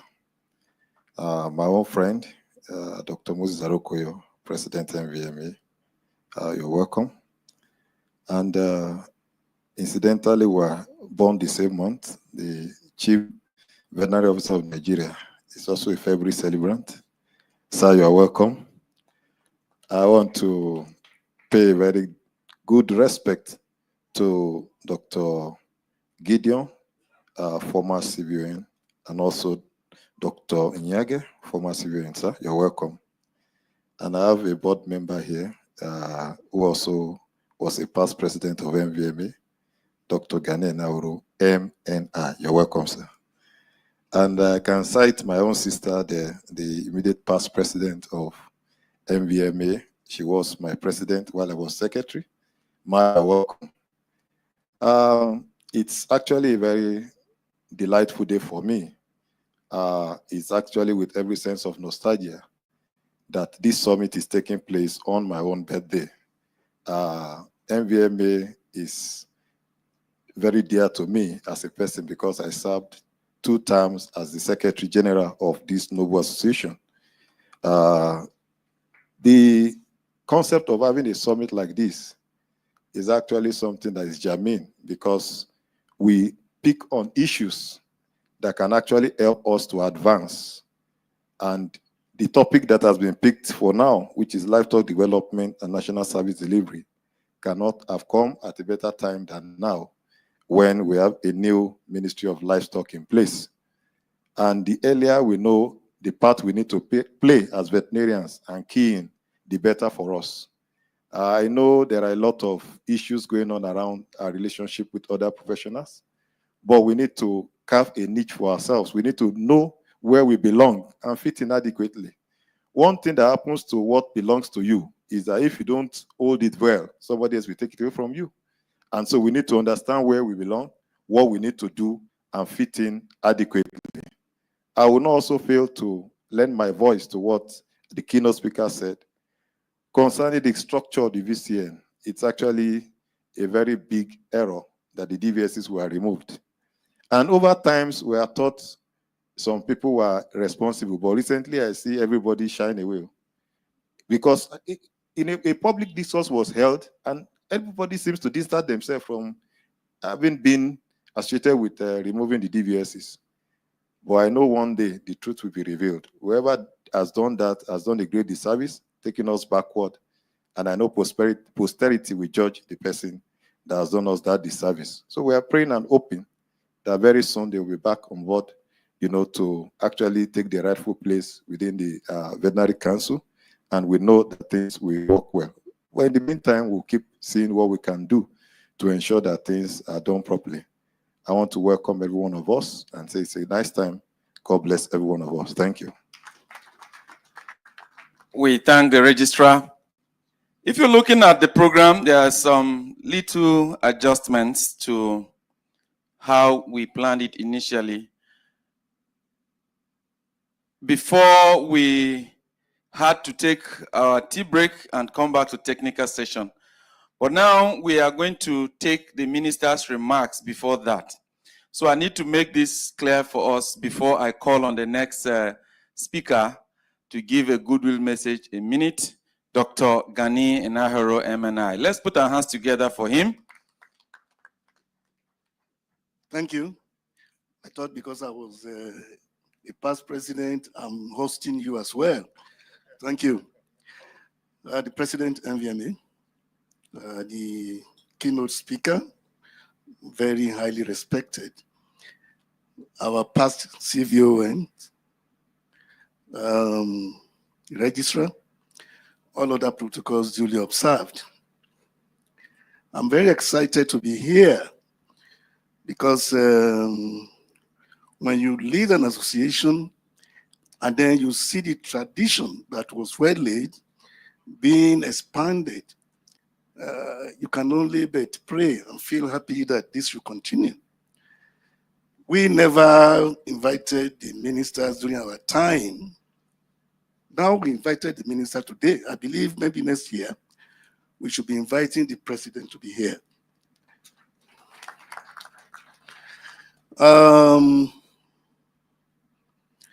I think the register has left us the quality of discussion and participation that I am seeing here should qualify everyone here to have a CPD point from the Veterinary Council. Because history, nothing beats history. What we have taken from the guest speaker so far, I wish we are able to cascade all of these to the entire profession. Then that would prevent people in future who may be campaigning for positions, trying to hoodwink by telling different stories from what it was. I think we need to be very careful about this. We need to know a lot more. Our colleagues are not reading. That's a painful aspect. So I would have said, okay, we need to produce more books. We still need to produce books, sir. But we need to educate ourselves. And an opportunity like this is very robust. I'm very grateful and thankful to Nvma for putting this together. And I wish you well, and I pray that those who will also come after you will do better than you. Thank you very much. The guest, the keynote address presenter, sir, while you were making the presentation, one of the delegates said he wished this speech came earlier before commencement of voting. But I told him campaign had closed, so we cannot go back on that. It will be a great disservice if we have our immediate past president, she doesn't give a goodwill message. And on that note, we call on Dr. Adetubero to give us a minute or two.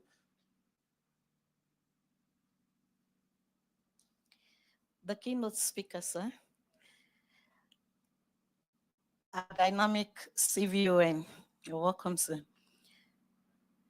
The president of Nvma, are retired but not tired, past CVON here represented, my honorable colleagues. It gives me pleasure to be here this day attending the summit. And like Dr. Gani said, when something started and then it's continuing. I attended the first summit like this in Kwara State. That was during Dr. Charles Ibe's presidency. And then from there, I started attending when Dr. Gani, and thereafter, I also organized a summit, 2 summits. And I think from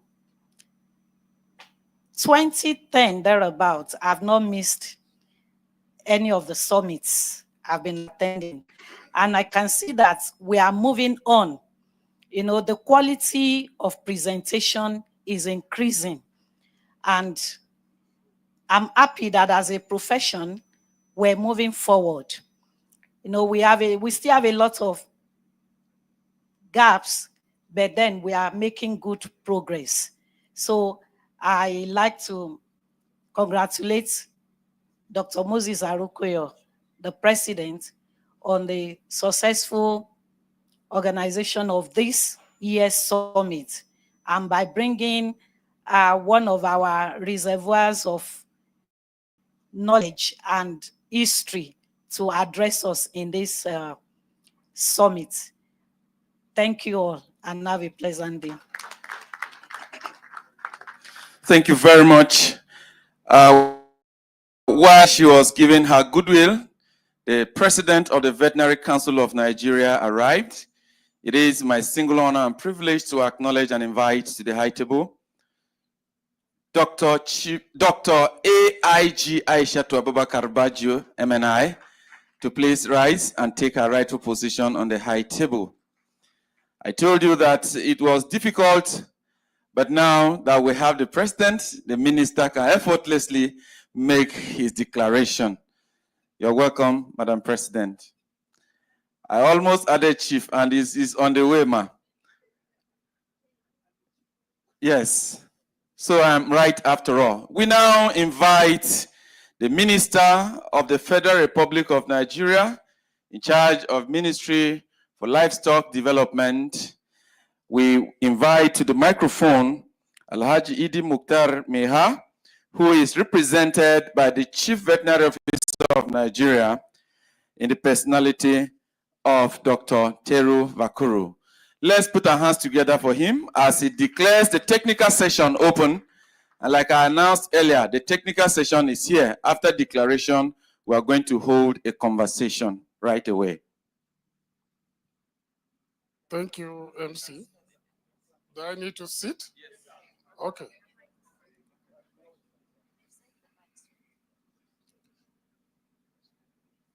A few weeks back, there was a conversation between 2 people, and one of them said, why are older vets very active while the younger ones seem not to be so? And the older person said, well, they school in the days of oil boom, so they had enough animal protein to eat, while the younger ones are schooling in the days of austerity measures, so their genes are inhibited by cyanide. I know where that comes from. The president of the Nvma, our keynote speaker, mentor of mentors. Last week I was in Ethiopia and I served as a panelist of an international forum. And a lady got to me and said, you are from Nigeria? I said, yes. Do you know Dr. Maina? I said, well, that's my mentor. She said, no wonder. So you heard it from him today, the president of the Veterinary Council of Nigeria and the registrar. I have senior, retired but not tired chief veterinary officers, former members and officials of the Nvma. And I understand there are also Nvma chapters from the states, and there are former EDs. I have also a colleague, a classmate indeed, Dr. Anzako, who is a director from the ministry. He's here with me. Distinguished invited guests, our friends from the media, ladies and gentlemen, good afternoon. Apologies from the Honorable Minister. He desired to be here. He's such a person that identifies with veterinarians and animal health service providers at all levels. But unfortunately, this occasion coincided with the commissioning of a cool store at Shada, so he couldn't make it. The permanent secretary equally is not in town, and so he directed that I should represent him. So please permit me to read his speech. It is with great joy that I deliver this speech on the occasion of this prestigious summit organized by the National Veterinary Medical Association, Nvma. This indeed is highly commendable. As we gather to discuss and recognize the relevance of good leadership quality with respect to the veterinary profession, it is relevant to highlight some of the important strides made by this government to support our livestock sector and ensure its growth and sustainability. One of the most significant milestones achieved in recent years is the creation of the new Ministry of Livestock Development Ministry by the federal government under the visionary leadership of our President, Bola Ahmed Tinubu, GCFR. As you know, the ministry was established with a clear vision to unlock the potentials of the livestock industry and address the long-standing conflict that have existed between the herders and farmers that threaten national food and nutritional security. The ministry is working hard to bring about lasting solutions to identify challenges through consultative and all-inclusive strategy. This requires good leadership, better governance, informed policies, and effective collaboration across all stakeholders. Ladies and gentlemen, the ministry is fully on course and committed to the actualization of Mr. President's renewed hope agenda. For instance, a newly constructed 40 million doses capacity solar-powered National Strategic Vaccine Cool Room storage has just been commissioned in Abuja. This will greatly improve our ability to prevent, manage, and control diseases that threaten the livestock sector, which holds immense potentials for economic growth, food security, wealth, and job creation across the country. I look forward to our continued collaboration as we work together towards a more prosperous, healthy, and sustainable future of our livestock sector. Thank you, and God bless you. And with this remark, I declare this forum open. Thank you.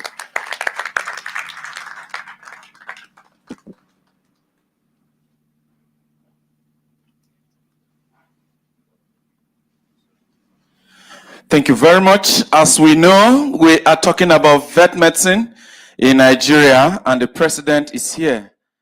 Madam President, before you came, the guest speaker gave us the lecture and goodwill messages we are taking. It will be inappropriate if you don't say a word before the minister leaves. On that note, we'd like to request Madam President to give us a goodwill message briefly before we take group photograph. Put your hands together for AIG Aishatu Abubakar Baju, MNI.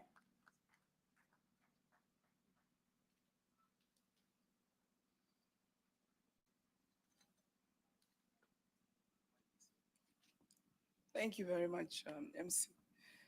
Thank you, Mr. President, for giving me this opportunity. Our very senior colleagues, others in this profession, Dr. Maina, whom we are always very proud of. It's not just the CVO, and even when we went for the WOA Congress, people will look at me, "You are from Nigeria?" Yes. "Do you know Dr. Maina?" I said, "Yes, he's our daddy." So, and then we have two CVO, former CVONs here, and the CVON, sitting CVON. It shows how serious this summit is this morning. And my president, my son, Dr. Arokoyo, who has actually worked very hard in the last 1 year to revolutionize the Nvma, the former Nvma president, the acting registrar, and my colleague in the board, distinguished member of the veterinary board, Dr. Gani Anahoro, and all the chairmen of chapters, various state chapters of Nvma, the vibrant members of the press. Good morning. I'm sorry if I skipped anything. I would have stood on the existing protocol, but they told us don't stand on any protocol, establish your own. So I try as much as possible to see what I can browse through the whole. If I omitted any, please, sincere apologies. Actually, I want to most sincerely apologize for coming late. Although I joined virtually, I actually listened, especially the keynote speaker. I listened very well until when the line went off, and I couldn't hear anything again, but I was online. I was actually meant to travel this morning to Adamawa State for the coronation of one of the new emirs that was created in Adamawa, which I'm a member of one of the committees. Unfortunately, I couldn't travel also, so I said there's no way I can miss this great opportunity to be here, especially being one of my last official assignments as the president of the Veterinary Council of Nigeria. I think it will be a great opportunity to show up here, to be part of this. The council strongly aligns with these innovations, with the summits. I want to commend the Nvma for this very wonderful, for sustaining this program. Maybe they will look at extending it further, expanding it for attendance. Really, it's very impactful. I was part of the resource persons last year, and especially now, just like the CVO said, representing the Honorable Minister, we need every capacity building that we will require, especially with Mr. President's commitments towards livestock development and giving us our own ministry that we've been longing for. So we cannot just fail Mr. President. The council has also been very strategic. We have also been working very hard to align with the vision of Mr. President. And this, I believe, this summit also aligns with the vision of President, because we have to prepare ourselves. And that is why the council has consistently emphasized that our continuing education program, for us, the one that we organize in council, is targeted towards government policies, so that we understand exactly what government, normally, if we do understand, otherwise government is talking the other way, we are going this way, it doesn't really say much of us. So we really need to prepare and work together with government in line with what they want us to do. When I listened to the keynote speaker this morning, sir, I still want to plead on behalf of all of us veterinarians that, you see, Dr. Minor is a reservoir of knowledge. When you want to talk about the history of veterinary profession in Nigeria, it's just like an encyclopedia. And I've always wanted to plead to say, sir, if you can put everything into a book. Oh, thank you. So we're thinking the same thing with Dr. Gani. To come up with a book, like a book of the history of veterinary medicine, because there's so much distortion in the history, sir. Everybody will stand up, somebody will tell you the origin of vets is in Nvma, another one will say it's here. This one will say this started this, but if you see how he lines up the chronology, even when you blindfold him. So I think, sir, we really need you to put this into a book whereby all of us will have it as a record, even the next generation of veterinarians that will come.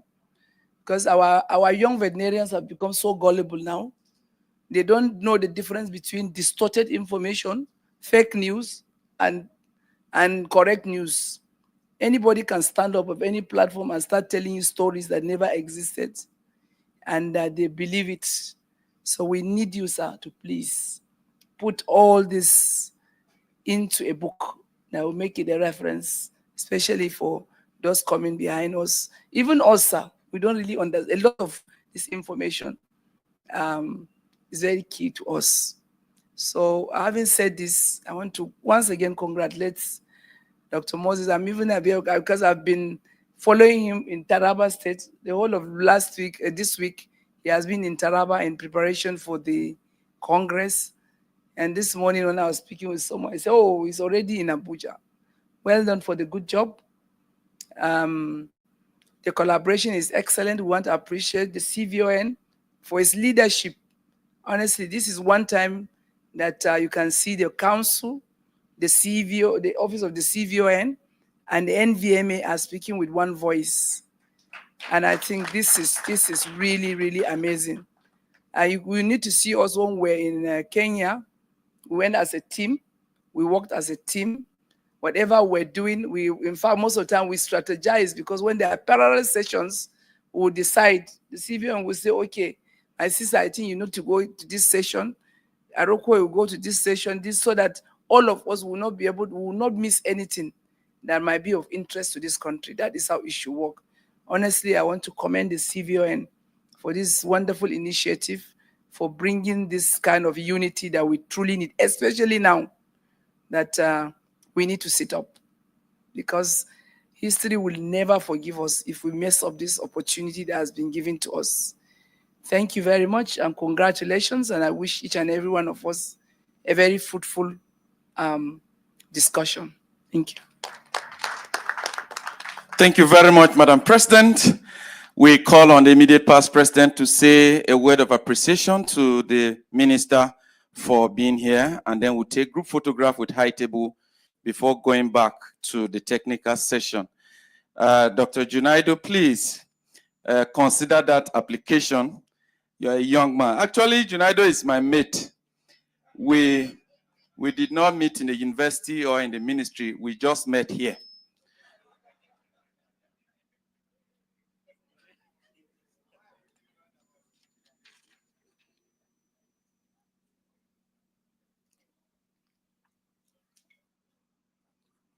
Having established all protocols, I stand on behalf of the NEC to say a very big thank you to our resource person, to all those that deemed it fit to honor this invitation. So many of us are busy in our various states. We traveled through tortuous roads. Even those who came by flight, there were flight disruptions, but we still made it here because this event is very important to us. Actually, the VP is supposed to be giving this vote of thanks from the program. But the program that made the minister not to be here is also the same thing that made the VP not to be here.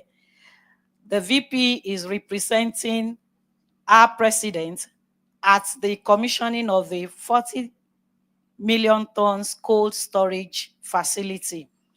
That program is also very important to us, so the VP had to go. We can't say we're having summits and we will not be represented there. So that's why I'm just standing in on behalf of the VP to give this vote of thanks. We appreciate every state chapter that has deemed it necessary to be here.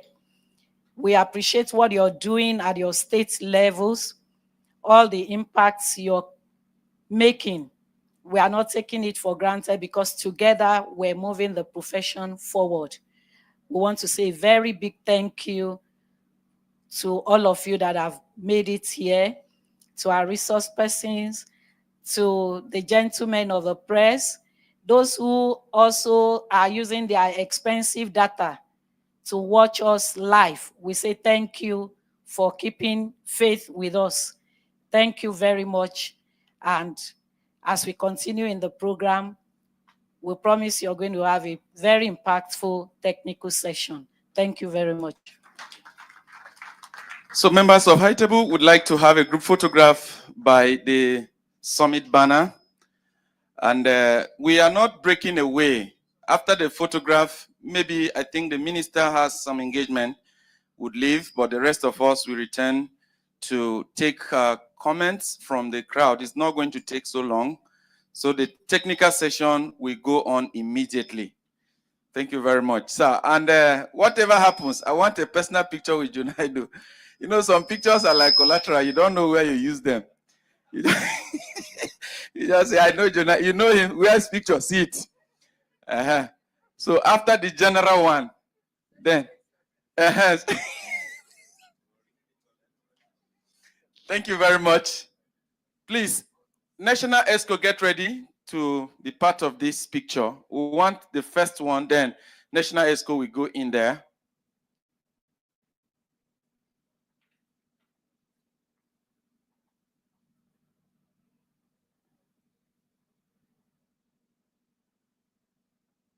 Thank you. National ESCO, please go in there. And don't forget, as an attempted National ESCO, I'm part of the ESCO.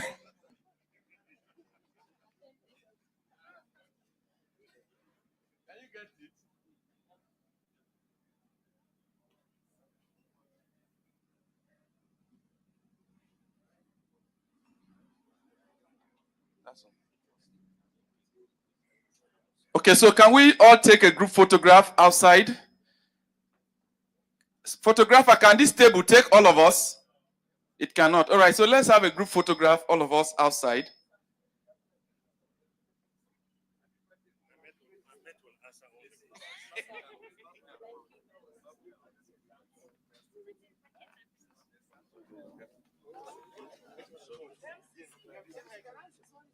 With the permission of Ogasa.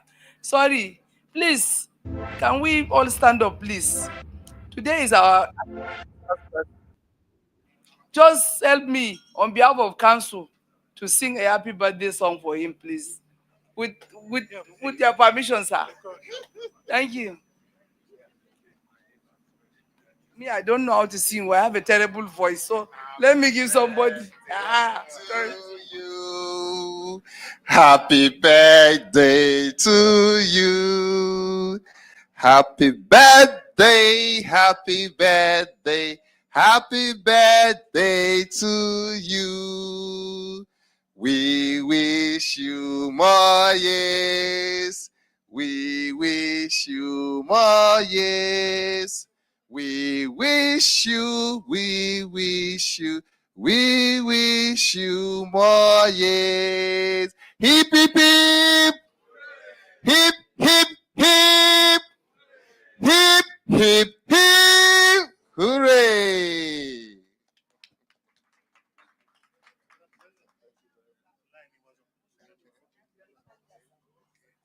So let's have a group photograph outside with High Table.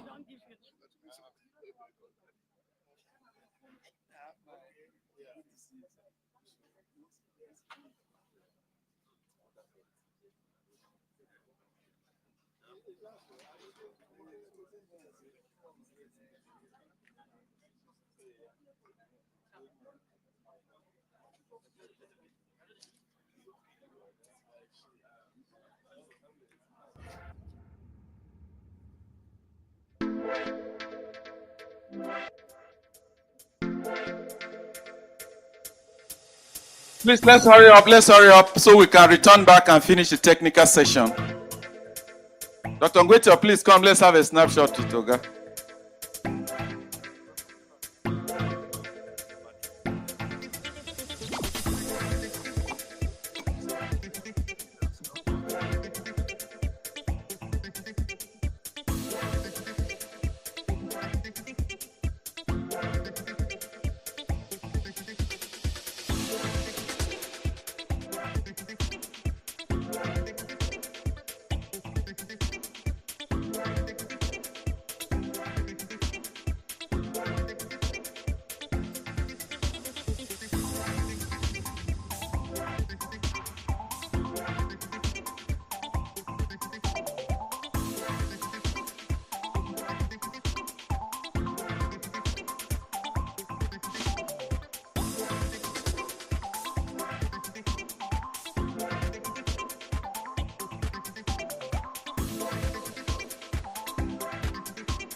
Please, we'd like everyone to return into the hall. This is a very serious session. Members of the high table, please. We are set to have the technical session quickly.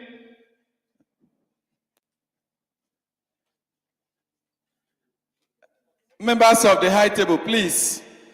Can we reconvene for the technical session? Members of the high table, please. It's going to be brief. It's not going to take much time.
All right, so please, if you're here for this program, I'm surprised that the number of even delegates is reduced a bit.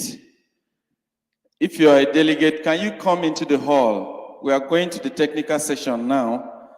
And this is where you ask your questions, you raise concerns, and we take a resolution. So please, if you have something to say as it relates to the topic that we're discussing, you can indicate, and we give you an opportunity to ask your question or make a remark. And if you do that, we'll be able to come up with a position rising from this Leadership Summit 2025. So the floor is now open. Members of High Table are coming, and they are taking their seats one after another. So we can take some moment to ask questions, make comments. So the floor is open for the first person to make remarks.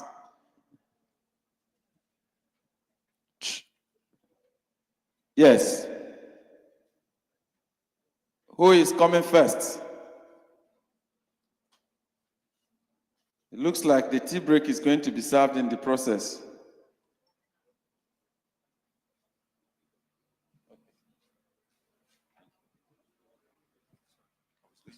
Okay.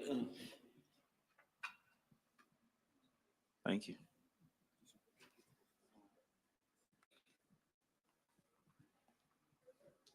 So going forward, we have heard what has been shared by the keynote speaker.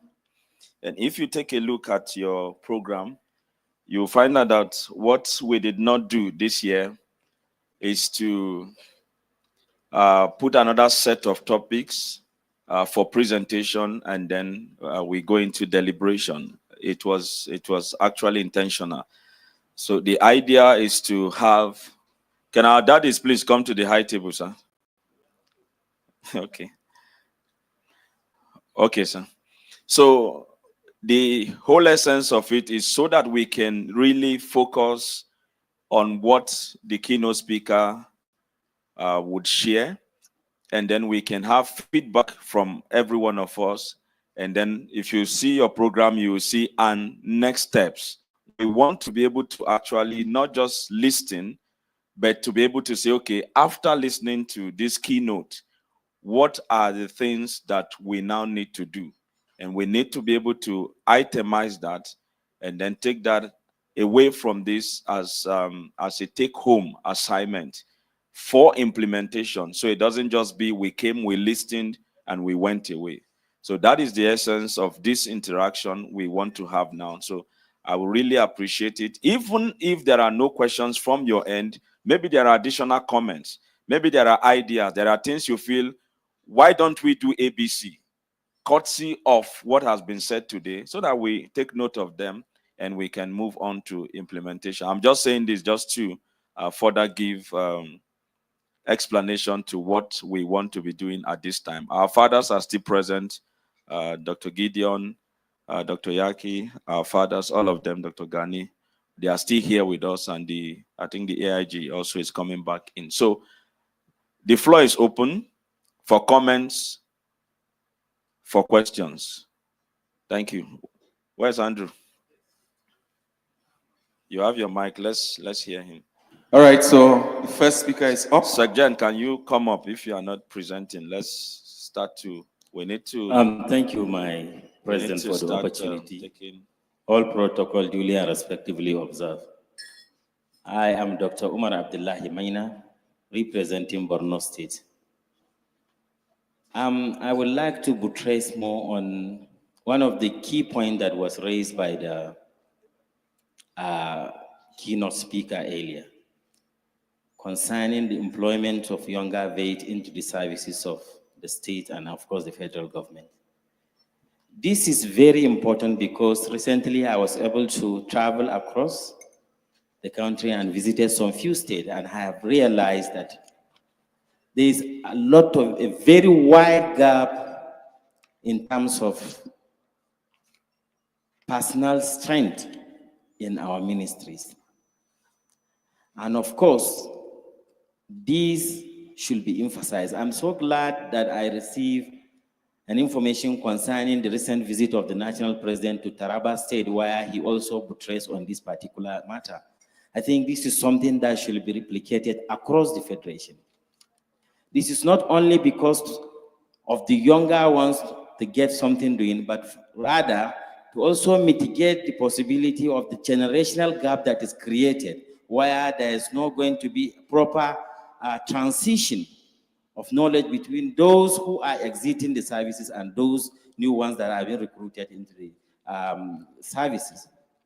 So I think the president should take it as a serious point of advocacy so that all those states, with the exception of few like Yobe State, receive the attention of the national body in collaboration with various state chapters to pay advocacy to state governors and even at the national level. I think this is my submission for this morning. Thank you very much. Thank you, sir.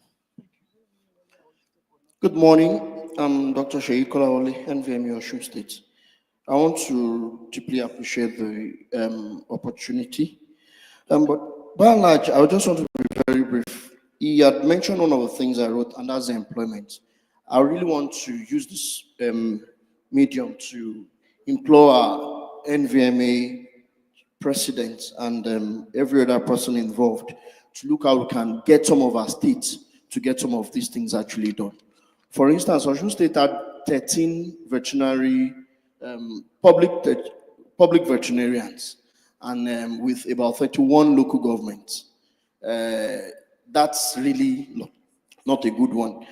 Two, he talked about public-private partnership. I think that should be well. One other major thing is he mentioned private vet expansion or establishment. I don't know what he has in mind, but I think the private veterinarian, because the younger veterinarians find a lot of things difficult to do when they want to say they want to do a lot of setting up and starting up on their own. Not every one of them is smart enough to do enough savings during when they collect their MSS, which not all of them that have access to. But I just want something to be done on that. Then, conclusively, I don't know if it's possible for us to have a copy of that presentation. So whatever is left to be emphasized at different states, we can actually do. Thank you very much. Thank you, sir. So let me just make a quick comment. So when it comes to the issue of employment across our different states, the Nvma in the state also has a very significant role. Dr. Anzako, I didn't know you were still around. Please, can you come up, sir? It's important. Yes, sir. Thank you, sir. Our daddies to my left-hand side said they will not come up. They are okay where they are. Let's derive motivation from you with us. So at the level of the states, we also need to take action. The national can come in to support your action, but you need to take some steps. Take, for instance, there's a state that has, I think, 14 veterinarians currently, 16 of them. And I just got to know that in the next 3-5 years, about 7 of them are going. And this seems to be the trend now. In the next 5 years, there will be a massive exit of veterinarians in the civil service. So let us start to take steps. Let us start to push as a state, as state executives, because that is why we are there. And then you can call for the support of the national to support you to make it happen. I mean, let's be quite frank. There's no way the national can go everywhere. I've been in 5 states in the last 3 days. And after this summit, I'm traveling to another state. I have 2 more states to cover this week. But there's no way, I can go everywhere, but you can make effort as a state. And then you can call the national to say, you have done this much. You need the national to come and push and take it from here. We are very open, to doing that. Take, for instance, Oyo State. We are lucky to have an SSG who is a vet. So it was easier for me to Ma, you are one of us. You are a senior friend. And we had unofficial discussion. And then with the state chairman, I now went officially, and then we've been pushing, and finally we have 20 veterinarians now in Oyo State Service. So we can do things like this. You can push. I mean, see the caliber of people we met in Taraba in the last 3 days. It was, you can't have it better than that. The SA is there, veterinarian, the SSA veterinarian. The PAMSEC told me that she's not a vet, but now she's feeling like a vet because in her background, somebody is a vet, and then the chief whip of the house is a vet, so we just put ourselves together. We had an overnight meeting, my secretary and the chairman, we were meeting till 9 p.m. and we strategized, and then we moved as a team the next day. With this caliber of people, you can be rest assured there is no way something positive is not good. So the state did their homework, and then the national came to help push it through. And this is how it should be. Thank you.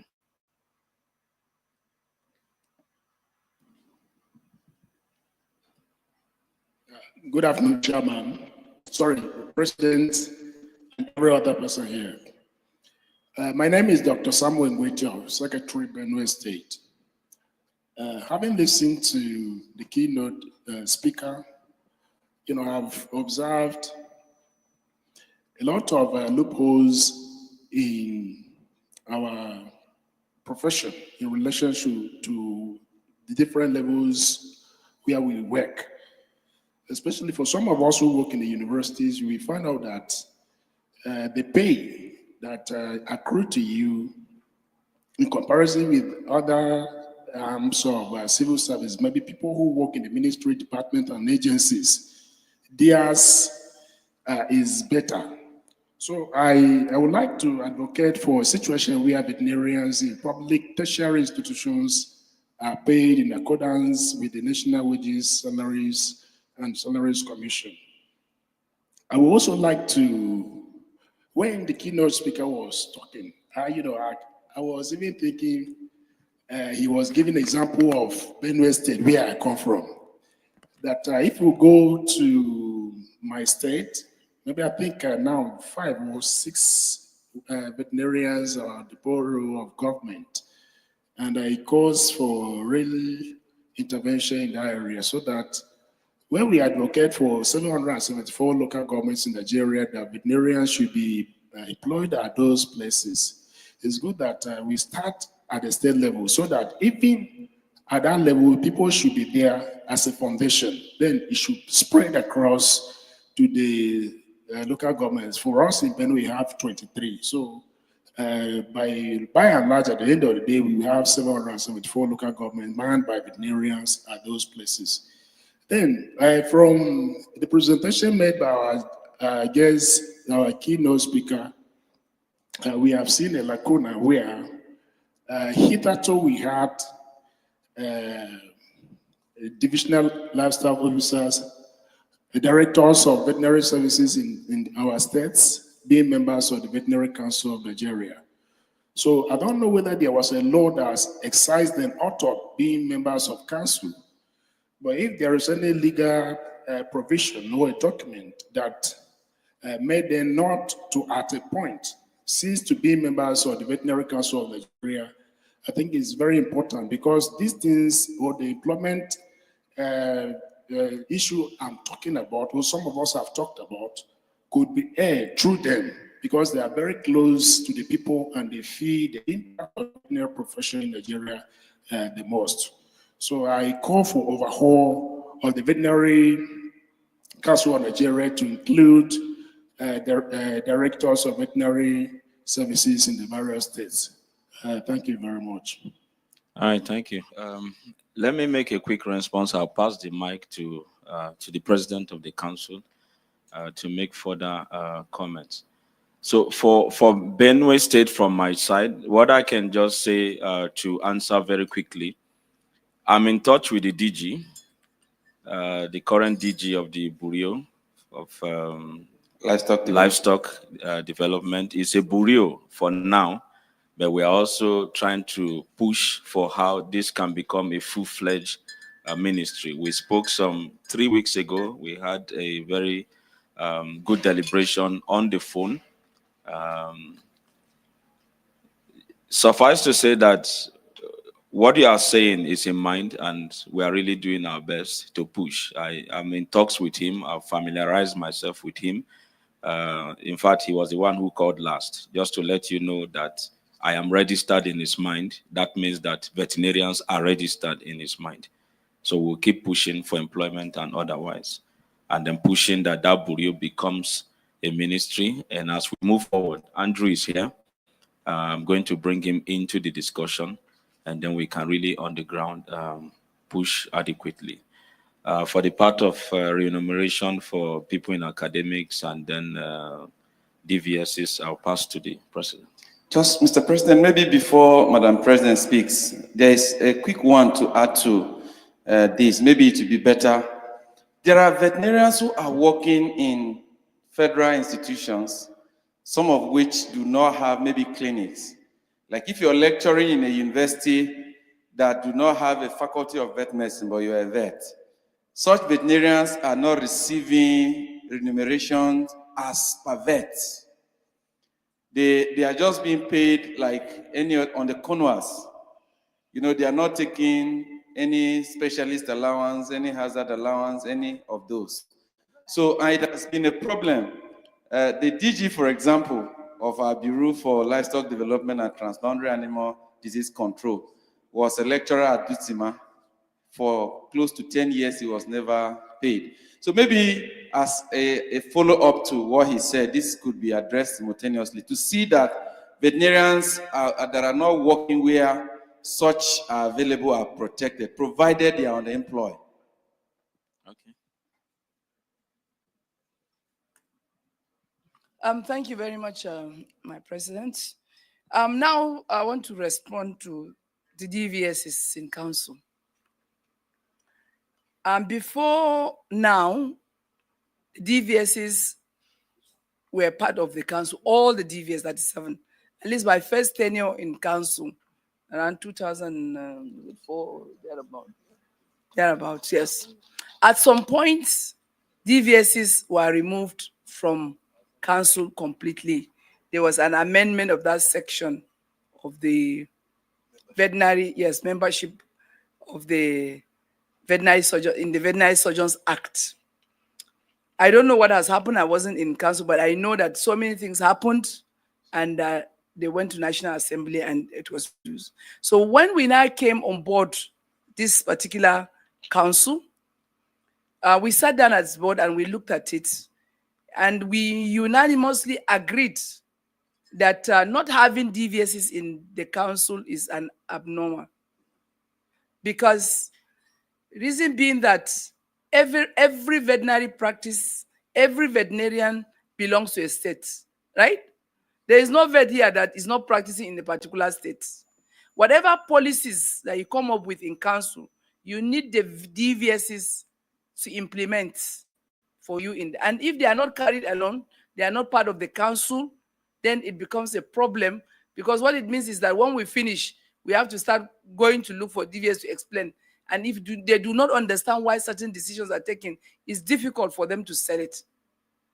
So what we did was we looked at it very critically. How do we bring them back? Is it possible to bring them back? We also need to understand the fact that government as it is trying to reduce the cost of governance. Now, having 37 DVSs in council plus 8 elected members makes one now 42, right? Then you also have statutory members. All the deans of the faculties and colleges of veterinary medicine are also statutory members of the council. Now we have 11 vet faculties.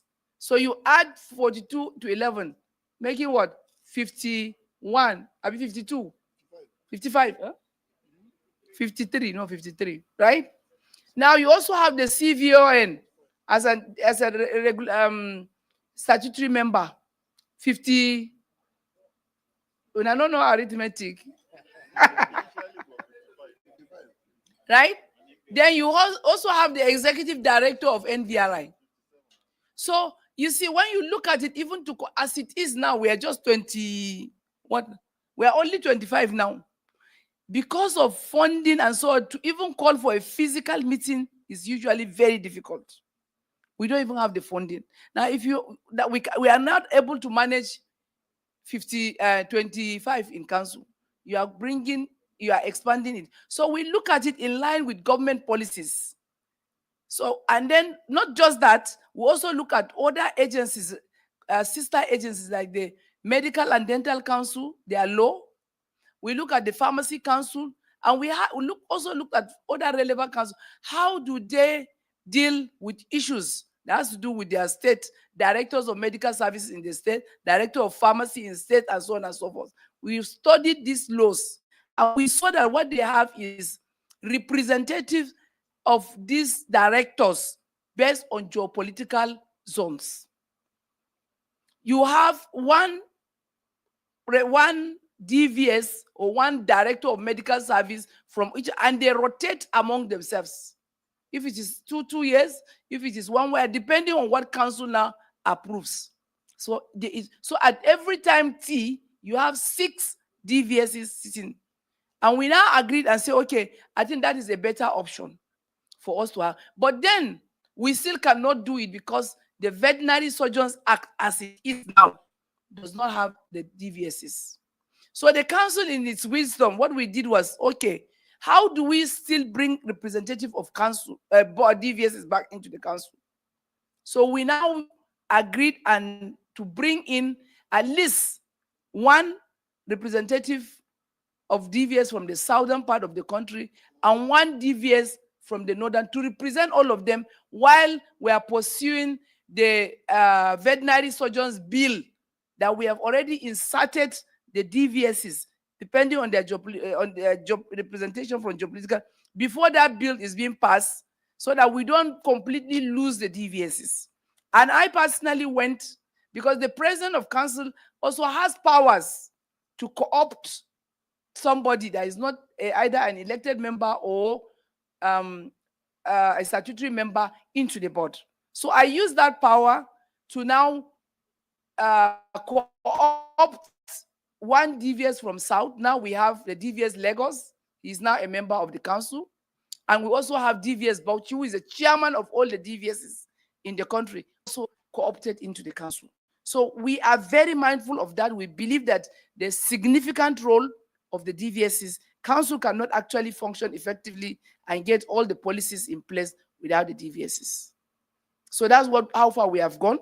But the bill that is now in the National Assembly has included our DVSs, at least in a representative capacity, representing their geopolitical zone, which they will rotate among the. So at every time they will rotate another DVS. If it is, let's say, my northeast, if it is Bauchi that is here for a year or 2, just like we have the deans. The deans is mostly 2 years tenure. After 2 years, another dean comes in.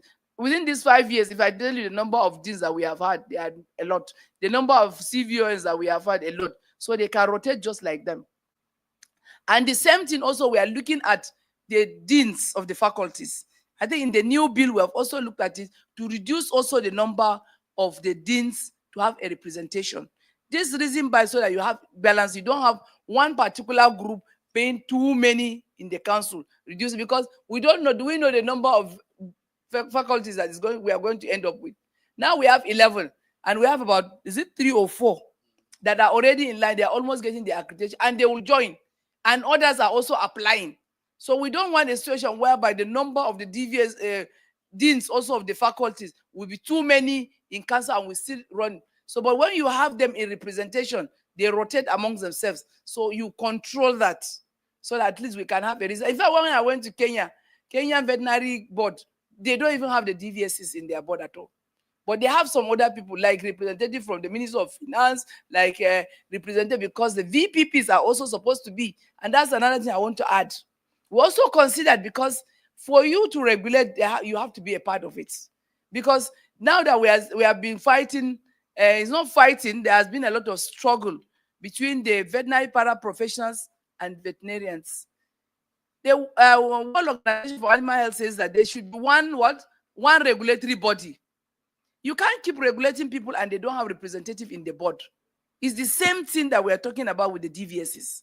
So part of the condition that war has given us, the president, thank God, we are together in Kenya, but I was also in Paris for WAHA Congress.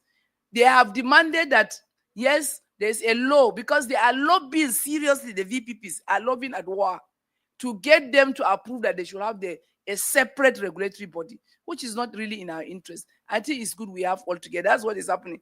The KSB, that's Kenyan Statutory Board, they have a fantastic structure whereby the VPPs are included. So what they have conditioned, they have also given us is that we must have VPPs on the board. And that one has also been considered into this new bill that's in the National Assembly. So the veterinary paraprofessional will have representative. It will be easier that we hold them responsible for them to come and get registered, because it's a problem. Already, FAO has given us some funding to expand our digitization and onboarding of veterinary paraprofessionals for them to be registered by veterinary council. And they will be working under the supervision of veterinarians, which is better for us, right? You have, even if one vet is supervising 4 or whatever the number of veterinary paraprofessionals, whatever they are doing, they are being supervised. I think we have a most sanitized space to work with. So they have also been given a seat. In Kenya, they also have the representative of the colleges that are training these veterinary paraprofessionals, like we have the deans. So they also have a representative of that. So these are some of things. With time, as we are evolving, we'll keep improving so that we have a harmonious. I think that's the reason why they are fighting, is all that they are not represented. So I think I've elaborated. Then the remuneration of universities, right? We have been working. The president is here. Unfortunately, I don't know whether there's any dean here, but they know that we have been going. Even when Dr. Adetubero was the president of Nvma, we have gone to Salaries and Wages Commission together. We have gone to IPPIS together. We have been going to make sure that they are salary, because they have a system whereby when you input, they can't be either on Conwas and be on comment. You know, all this technical is quite difficult. So they are trying to see how they will adjust their system, that they will get. So if you are on one, it will cancel you on that order. So I think that's the technicalities on the platform that they are using that is really causing this thing. Then the last one, sorry, Mr. President, the last question that you asked about some people working on other agencies. I had a similar problem. One lady that was working in an institution. First and foremost, that institution does not need veterinary service, right? Some of the allowances we are collecting is based on call duty, this, that, right? Then this institution that you go and get yourself employed, they do not require the services of veterinarian where you are supposed to earn those allowances. You have seen their condition of service. You have seen what the kind of service delivery they are offering. You have applied and you've joined. Then suddenly you now said you must be given salary to collect call duty, to collect when they say they don't have clinic. It just makes common sense. So we should also look at the condition of service of the institution we are going before you start bothering the president of Nvma to say he must go and ask them to pay you what they have told you that is not part of their system. So I think it's very, very important for us to really look at this. It's not every time that you go and you start working somewhere, they have their own system. You say they have to change all of. I had the same thing. Is it in immigration? Yes. One of the guys came and meet me. Immigration, they advertise a certain cadre for assistant superintendent of immigration. He went and applied. They don't have need at all for veterinary. They don't have that cadre. They don't have that establishment. You went, got a job under the same condition. Then now he's saying that myself and the president of Nvma must go and fight immigration to change him to a different cadre. So please, I think it's very important that we know what you have signed for. The condition of service that they have there. Don't go there and say they must create an establishment just for you because you are there. If they don't need your service,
Yes, it's on now. Yeah, thank you. I said the issue of animal health technologies and the vet is a big problem. There's a big rivalry, there's envy, there is fight here and there. I think it's that time we draw a pyramid of the animal health sector without in category who tops the pyramid and how, and let's cascade it down. Then at the same time, we need to define clearly what is the role of the vet, what is the role of this animal health technology, so that there won't be any conflict. More so now that we are registering them. Thank you. That's all I want to say. Thank you. So, because of time, let me just make 2 comments. Luckily, Dr. Gani is still with us here. So,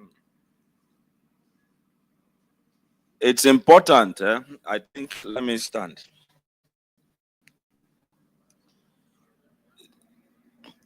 There is a way you talk to me. Are we together, please?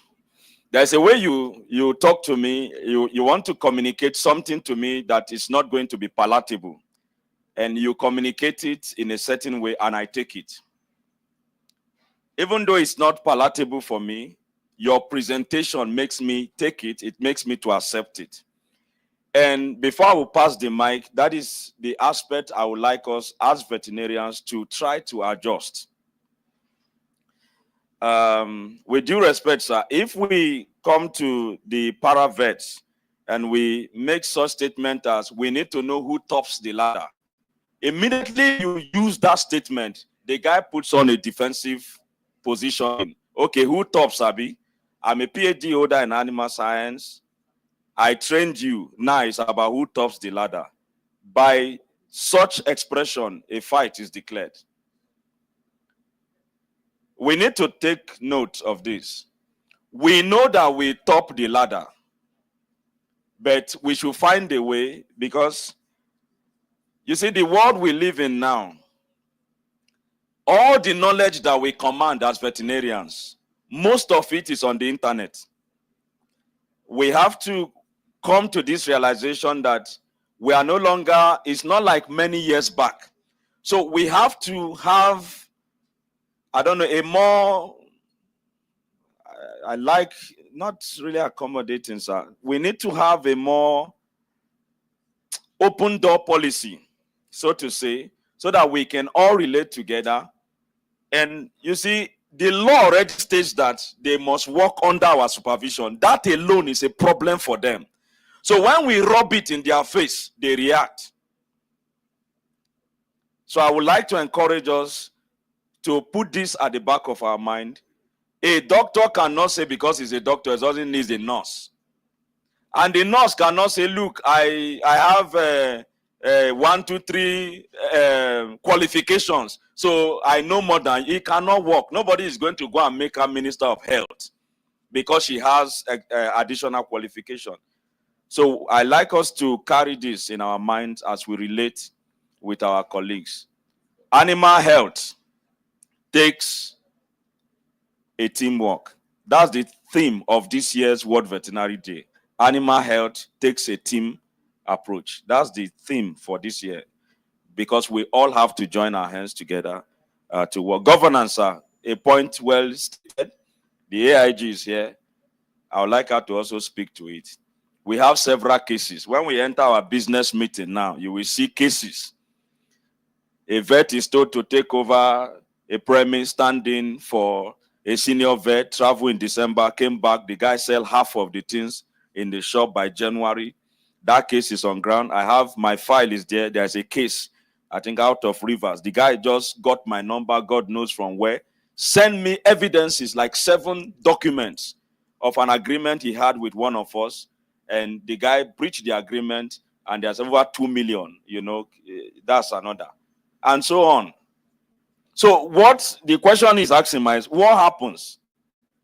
Or maybe a younger colleague went and slapped a 74-year-old guy, say, we are colleagues, you can't talk to me like that, and he give the man a slap.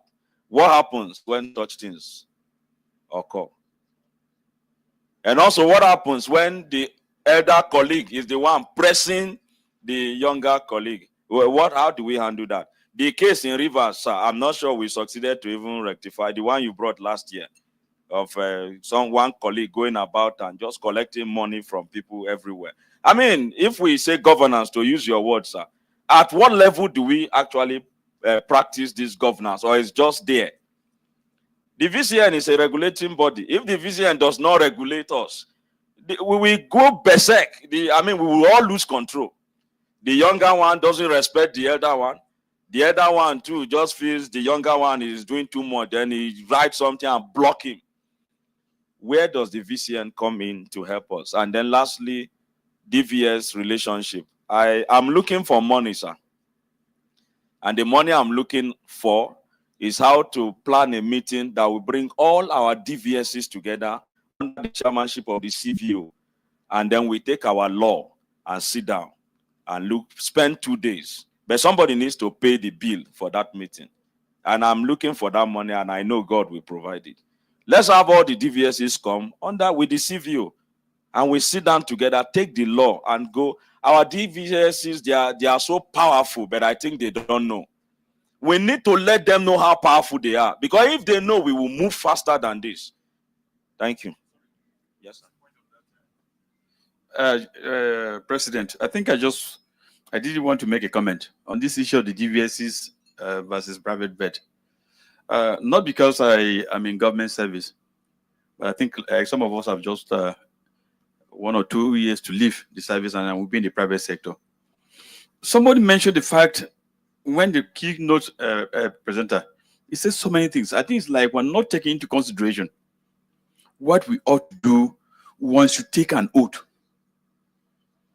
And the question is that when that oath is administered on you as a fresh graduate, have we really taught ourselves as professionals to read the wordings contained in that oath? So, in as much as without prejudice to whatever meeting we're going to have with the CVN, it's your responsibility, whether you like the face of the DVS or not, to report on animal health matters as you encounter them. That is what it is. It's contained there. So you're not doing any DVS any favor. And that is the problem. When the keynote speaker was speaking, yes, we know there's this economic vein, economic gains that you're going to have and all those other privileges. But remember, veterinary services is also about public good, about public safety. If you handle a case of an infectious disease, and maybe because you think you don't have any benefit from that state, and you don't report, you know you're liable. That's what the oath says. So I think in as much as we're talking about the issue of the concept of the PPP, we as professionals in our own respective individual rights must appreciate the fact that whatever thing we're doing, we're bound by an oath, by the ethics of the profession. And one of the ethics is the issue of reporting. Reporting and reporting. You are doing your work and you report to the DVS. Whatever it does with it is a different ball game altogether. I'm not saying that you're having the best of time with.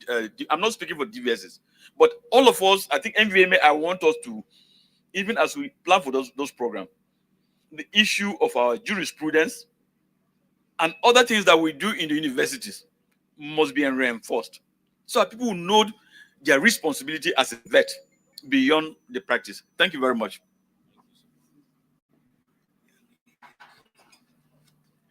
Well, let me also add a voice to this.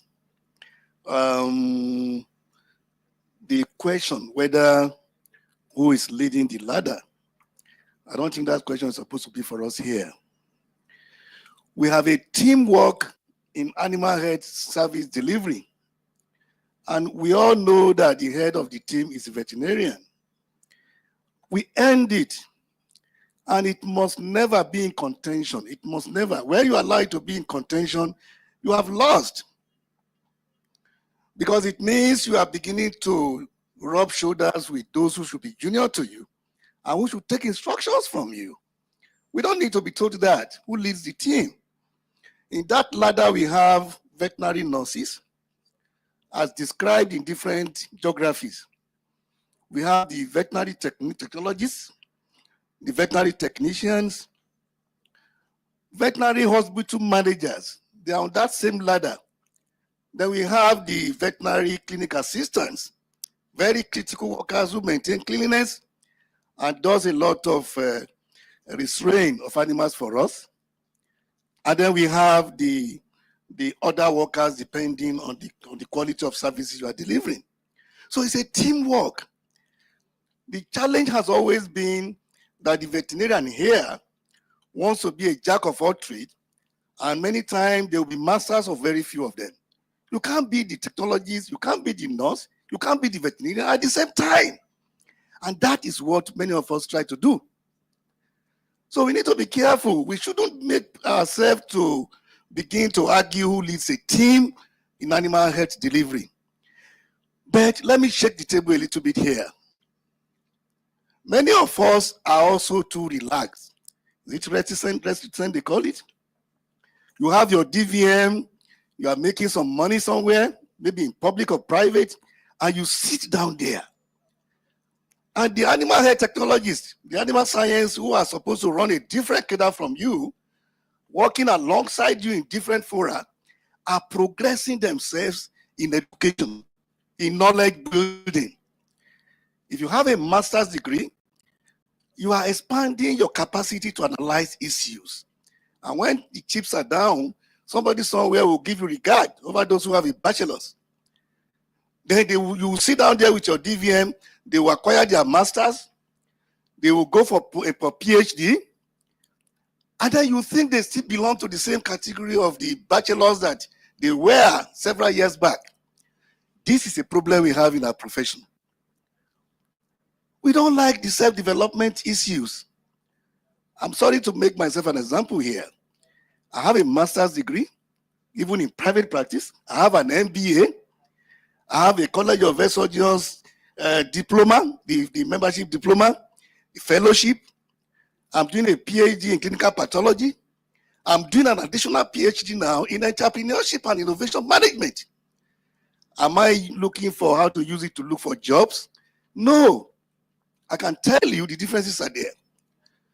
So we need to be careful the way we project our images and the profession. The problem we are trying to solve, the solution is just here. But many of us, the truths are bitter. We are not able to tell ourselves truths. We need to look inwards and address the problems. I'm very passionate about the relationship matters between the veterinarians and veterinary paraprofessionals. And that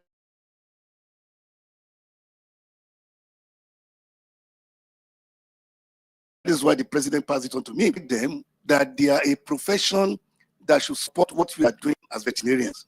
Any day we begin to think of them as not important, they will give us problems because they are part of the house and they must work with us.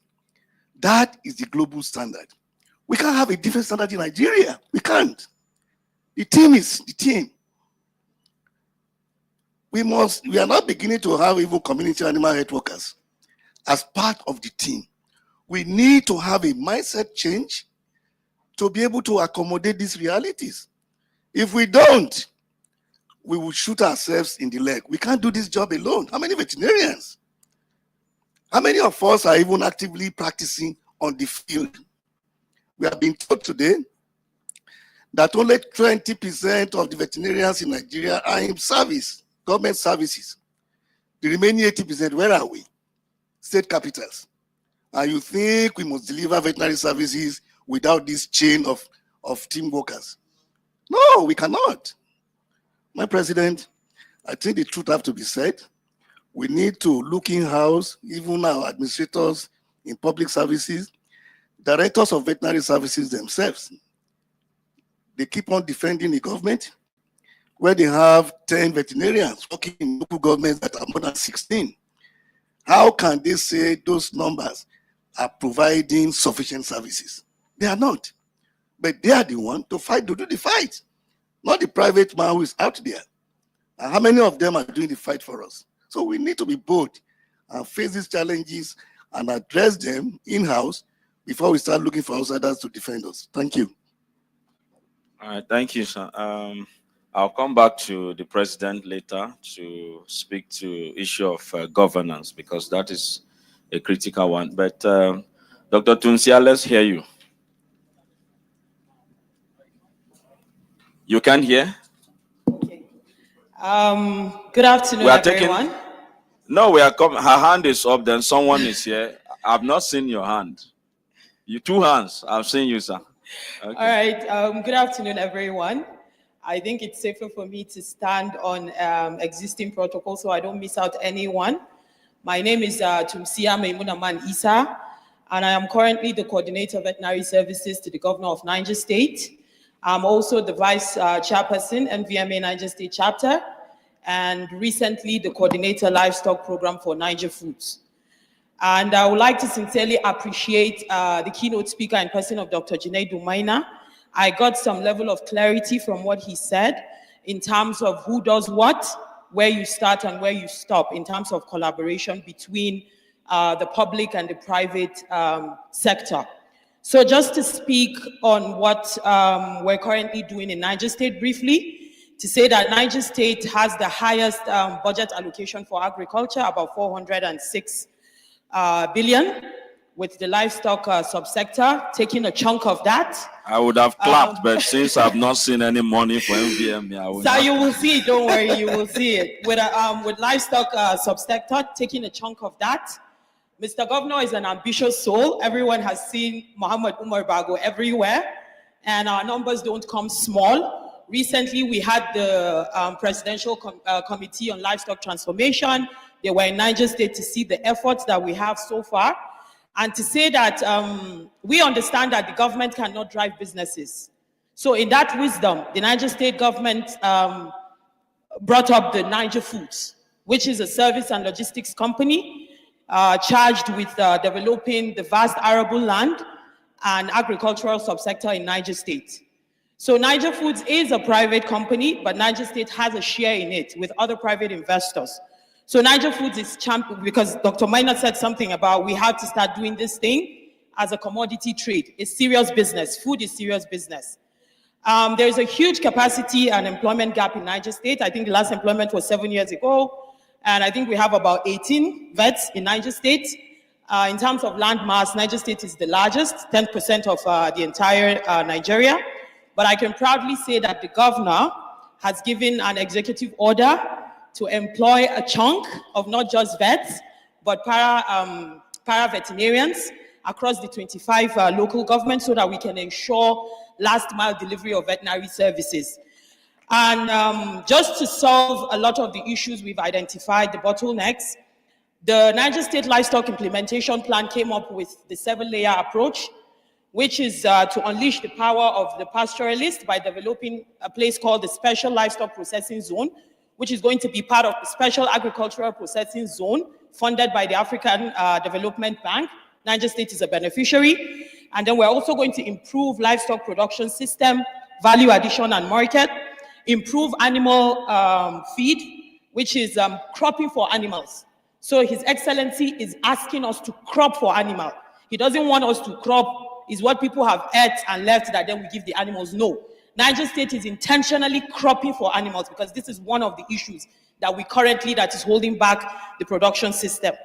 The 4th layer is to improve animal health, and that's where we're talking about employment and capacity building in terms of certification, because we're looking at putting out safe food, a lawful system, and bringing everyone into the future. We're also looking at animal breeding and genetics. He was recently in Kigali, and he saw how they were able to improve 75% of their breed, currently hybrid. So the governor is going to champion a livestock activation plan to make sure that we change the breed of our animals in the next 5 years. Food safety and quality assurance, and then of course, lastly, applied science and technology. So we are deliberate about what we are doing. And while we're talking about unleashing the pastoralist, is we can say that 90% of the cattle production system is under the hands of the pastoralists. So there is no way we can say they're not doing something right. So we're going to unleash their power by setting up the Special Livestock Processing Zone. In light of this, I just want to call on each and every one of us as veterinarians to take our rightful place. You cannot be replaced. I tell somebody, I said, you can never have another Tumsia. You can only have someone better than me or not as good as me. So as veterinarians, I don't think we should at any point feel like someone wants to usurp us. I'm a vet, you're not. That's simple, but I need you and you need me. That's the reality. So setting our differences aside is not the way. accepting our differences and then coming together to work. That's what will push us forward. So thank you, everyone. Dr. Moses Arokoye, thank you very much for this beautiful gathering. And to all the members on the high table, thank you so much. Everyone here, thank you. Stay blessed. Tumsia from Niger reporting. Okay, thank you so much for that update. I'm sure we are picking one or two things from there. Yes, sir. Good afternoon. My name is Bolaji Ajayi, Chairman Rivers. Permit me to just go straight to the discussion. Dr. Junaidu stressed the fact that we needed to start producing 21st century veterinarians. That is even more relevant at this point in time, and we can see. We know that at the last Nvma Congress, we talked about curriculum and then training of veterinarians. Then we were training vets, raising vets for the public sector. Now we need to begin to train vets for the private sector. So what does this mean? It also means that the public sector needs to meet up to the expectations of the private sector. Disease reporting is something that we want to do. In Rivers State, we've been very actively involved in trying to ensure that diseases are reported. 2 years ago, 2023, when we had the World Rabies Day, we had a collaboration with other healthcare professionals, especially with the Nvma. We had a meeting with them. All of them came. They are the top brasses at the ministry. They came, and we had a collaboration with them, to try to ensure that we had one way forward to address rabies cases. Following that interaction, we've had several calls. I personally have had several calls concerning rabies, suspected dog bites and suspected rabies cases, and we've passed the information on to the ministry. But unfortunately, not a lot was done. We're at a situation where, for avian influenza right now, we're expecting that the farmers who are incurring losses from birds dying are expected to pay for transportation of carcasses from their states down to NVRI for confirmation of diagnosis. This is not right, and we've told them that this is not proper and it needs to stop. So the proper things need to be done at the right time. So for disease reporting, we've said this. It's difficult for us to report diseases the way the template is right now. We can't use that template. So an app was created some time back, but I heard that the app has been, taken down for whatever reason. So the suggestions we had was that if you want us to report diseases properly, do something as simple as creating a Google form. Make it modern. Make it when we needed to submit reports to the NEC from the state level. We had a Google form. You just fill in. It takes less than 5 minutes. We send out information, and it is recorded. So if you create a Google form format that can be easily distributed wherever it is that you are that has network, you can instantly go take that form, fill out the information, send it to the relevant body, and the chief epidemiologist or the state epidemiologist gets that information. It is seamless, it is continuous, it does not end. So we really urge the government authorities, CVON, DVSs, you need to come up to the 21st century so that we'll be able to carry out our responsibilities more efficiently. We are 80%, we want to work with you, and we know that if you give us what we need, we'll deliver. Thank you very much. So grateful for that. Sir, the NADIS. Okay. Thank you very much. I think as he was speaking, I was just nodding in agreement. And it is very true that we had, or we have a system that he just mentioned, NADIS, National Animal Disease Information and Surveillance. Yes, I must admit, being a system, we've had some challenges of recent. And again, in line with even global best practices, and especially for zoonosis, emphasis were not actually captured where you have this issue of interoperability between systems. And one of the major drawbacks that we've had in the issue of emerging and re-emerging diseases reporting is the issue of systems not even speaking with themselves. It's a very big gap globally. It's not just in Nigeria. And at different fora, solutions have been preferred. And it is also in realization of some of these problems that we have. The Google that you're talking about is very simplistic. But again, we are talking about a robust reporting system. Because what we are trying to do is not just to sit down on our own, but looking at the global context, what is required and what information. And then, majorly, how will systems speak with themselves? And it is in that I must mention at this point that the department has been up and doing. In fact, at the moment, there's some very high level of collaboration with FAO, where we're trying to have a more robust system, like you said, that can give you all those information, not just in Nigeria, but you can be able to access it at any part of the point. And then, like, we have our peculiarities in terms of even network, and those are the kind of things that are actually being factored in. Just that, yes, there are ongoing effort to address some of this. But what we've always said is that beyond even the NADIS, which is supposed to be an online listing, we're not saying we should discard even the paper-based. There's a paper-based system, because you cannot say because this one is not available, you will not report. And we've always encouraged, because we have a template, like we said, is the issue of interface between the private sector service providers and then the DVSs. Because sometimes we don't have enough, we normally encourage a replication of some of those forms so that it will not stop you from doing what you ought to do, even if it is just monthly. So, but like, just to agree with you, we have a problem with the NADI system, and we're trying to upgrade it to be more accommodating, to bring in all your perspectives into the system, and also to speak with other systems. Thank you. Thank you very much, sir. Dr. Mark, I'll come back to you. We'll take two more. We'll take my brother here, and then at the back. Yes. Okay, and then IPP, and then we'll have to round up because we need to do lunch and then come back for the business session. Thank you very much, sir, for the opportunity. Good afternoon, everyone. Permit me to stand on existing protocol.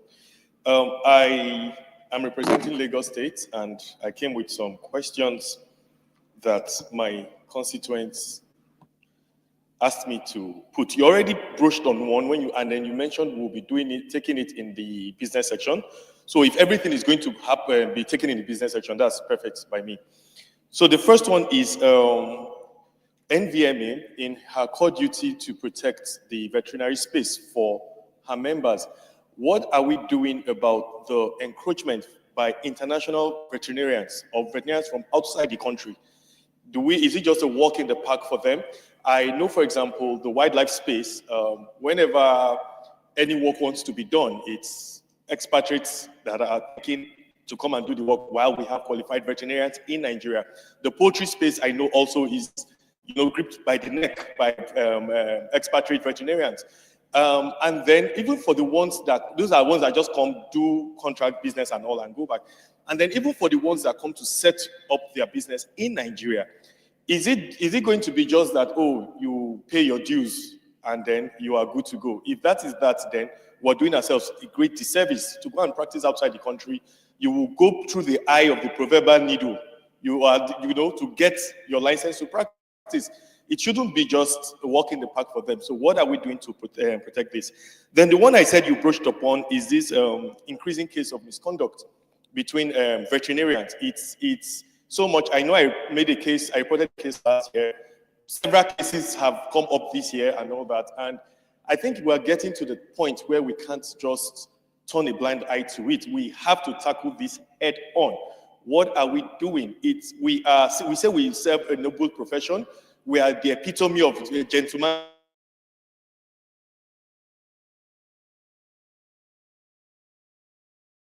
What they have done just in 2 months of employment, in 2 months, not 2 years. You now start wondering, is this person a veterinarian or something? And how does the person project the profession and all that? So what are we going to do about this? And then there's the elephant in the room that we don't look at. And outside the country, it's called non-compete. Veterinarians, there's this beef between senior vet and younger vet. They say, oh, the senior vet does not want to employ the younger vet and all that. How would you want to employ somebody that you most probably get out of business after doing what he has done, stealing and all that, and then the next thing he opens in the next place to you? and then all your clients go there or something, there is this non-complete clause that I'm aware of. If I'm employing you, you sign a non-complete clause, and that means you cannot open up your business a certain kilometers close to me. Because if you open next door, you're competing directly with me. I think we begin to look at something like that. And then on the last point, the issue of protecting veterinarians and veterinary practice from the public at large. We know this day would come where there will begin to be litigations and the general public holding us to ransom to account for the money they have paid for services. But I also think the Nvma/VCN, I'm not very clear, should begin to put measures to protect her members. In Lagos, we have several cases of litigation. Thankfully, each one of these has so far we've been able to settle out of court or something. But because the member of the public goes first to the court, you also would have to get a lawyer. So by the time you are settling out of court, 5 million has gone out of your hand, 3 million has gone out of your hand, because you pay the lawyer service, you pay court charges and all that. So is there a way we can do it so that if there is a case with a private person or something, it goes first to the relevant body who mediates? I know the VCN said you have the power of the High Court, who mediates in it and, try and adjudicate accordingly or something before the matter actually ever goes to the court. Because if it's managed inside, I don't think I will need a lawyer to present my case. Thank you very much, sir. All right, thank you. I'll pass the mic to the president to answer at least now we can take 2 things. But before then, you are very correct. We are having increasing cases. Meanwhile, can we please ask Echo Gold to prepare? After we finish this session, they want to do a 10 minutes presentation. Then we take a break for lunch, and then we come back for the business session. So we are having increasing case. There's a video on my phone. I've not been able to settle down and listen to everything. It involves a vet too, a dog owner and a vet. The guy sent the videos there. So we are seeing cases. It's like now, and I want to also use the opportunity to sound a note of warning. Pet owners are becoming more aware than before of their rights. Yes, now they know that if you kill my dog, you will explain. It's not like before where you bamboozle him. The dog dies, he was videoing you when you are doing the procedure. The dog dies, he goes back to check the internet, whether you did what you are supposed to do. And then he finds out that you didn't swab. You just he will come and say you introduce infection into his dog. That becomes a case. So we need to know that the pet owners, our clients, are becoming more self-aware.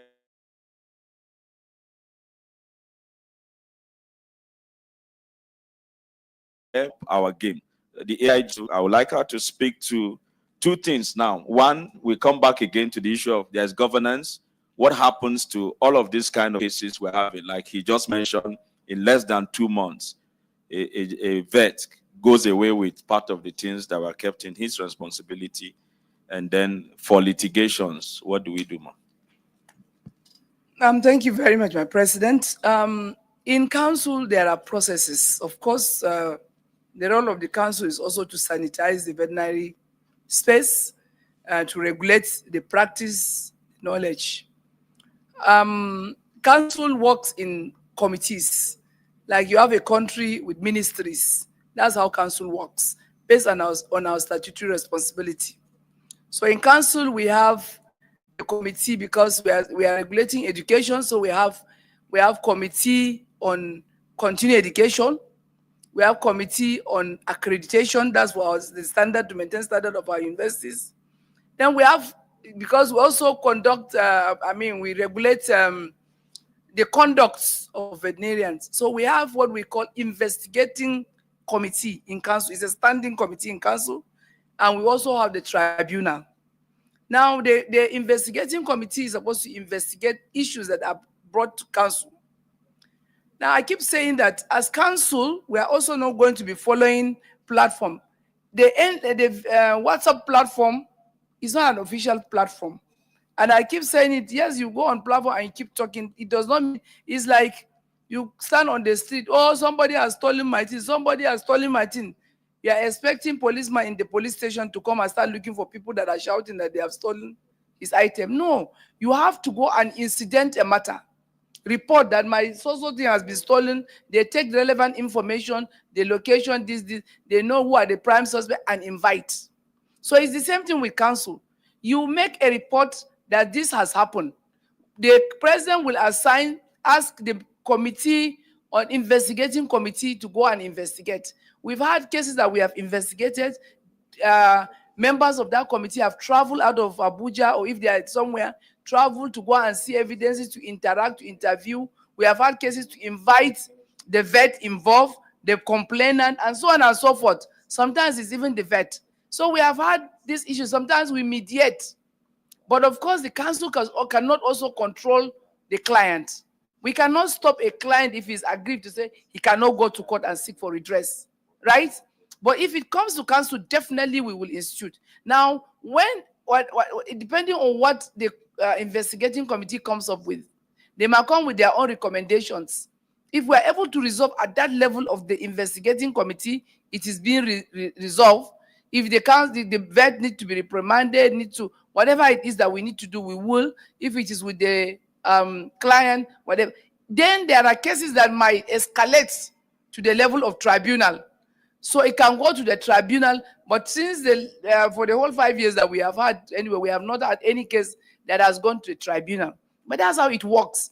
It is not by mere saying and conversation on platform. I keep saying, especially our young veterinarians, they are used to you keep talking. I, as the president of council or any member, cannot go on the platform and start responding to people that are just talking without facts.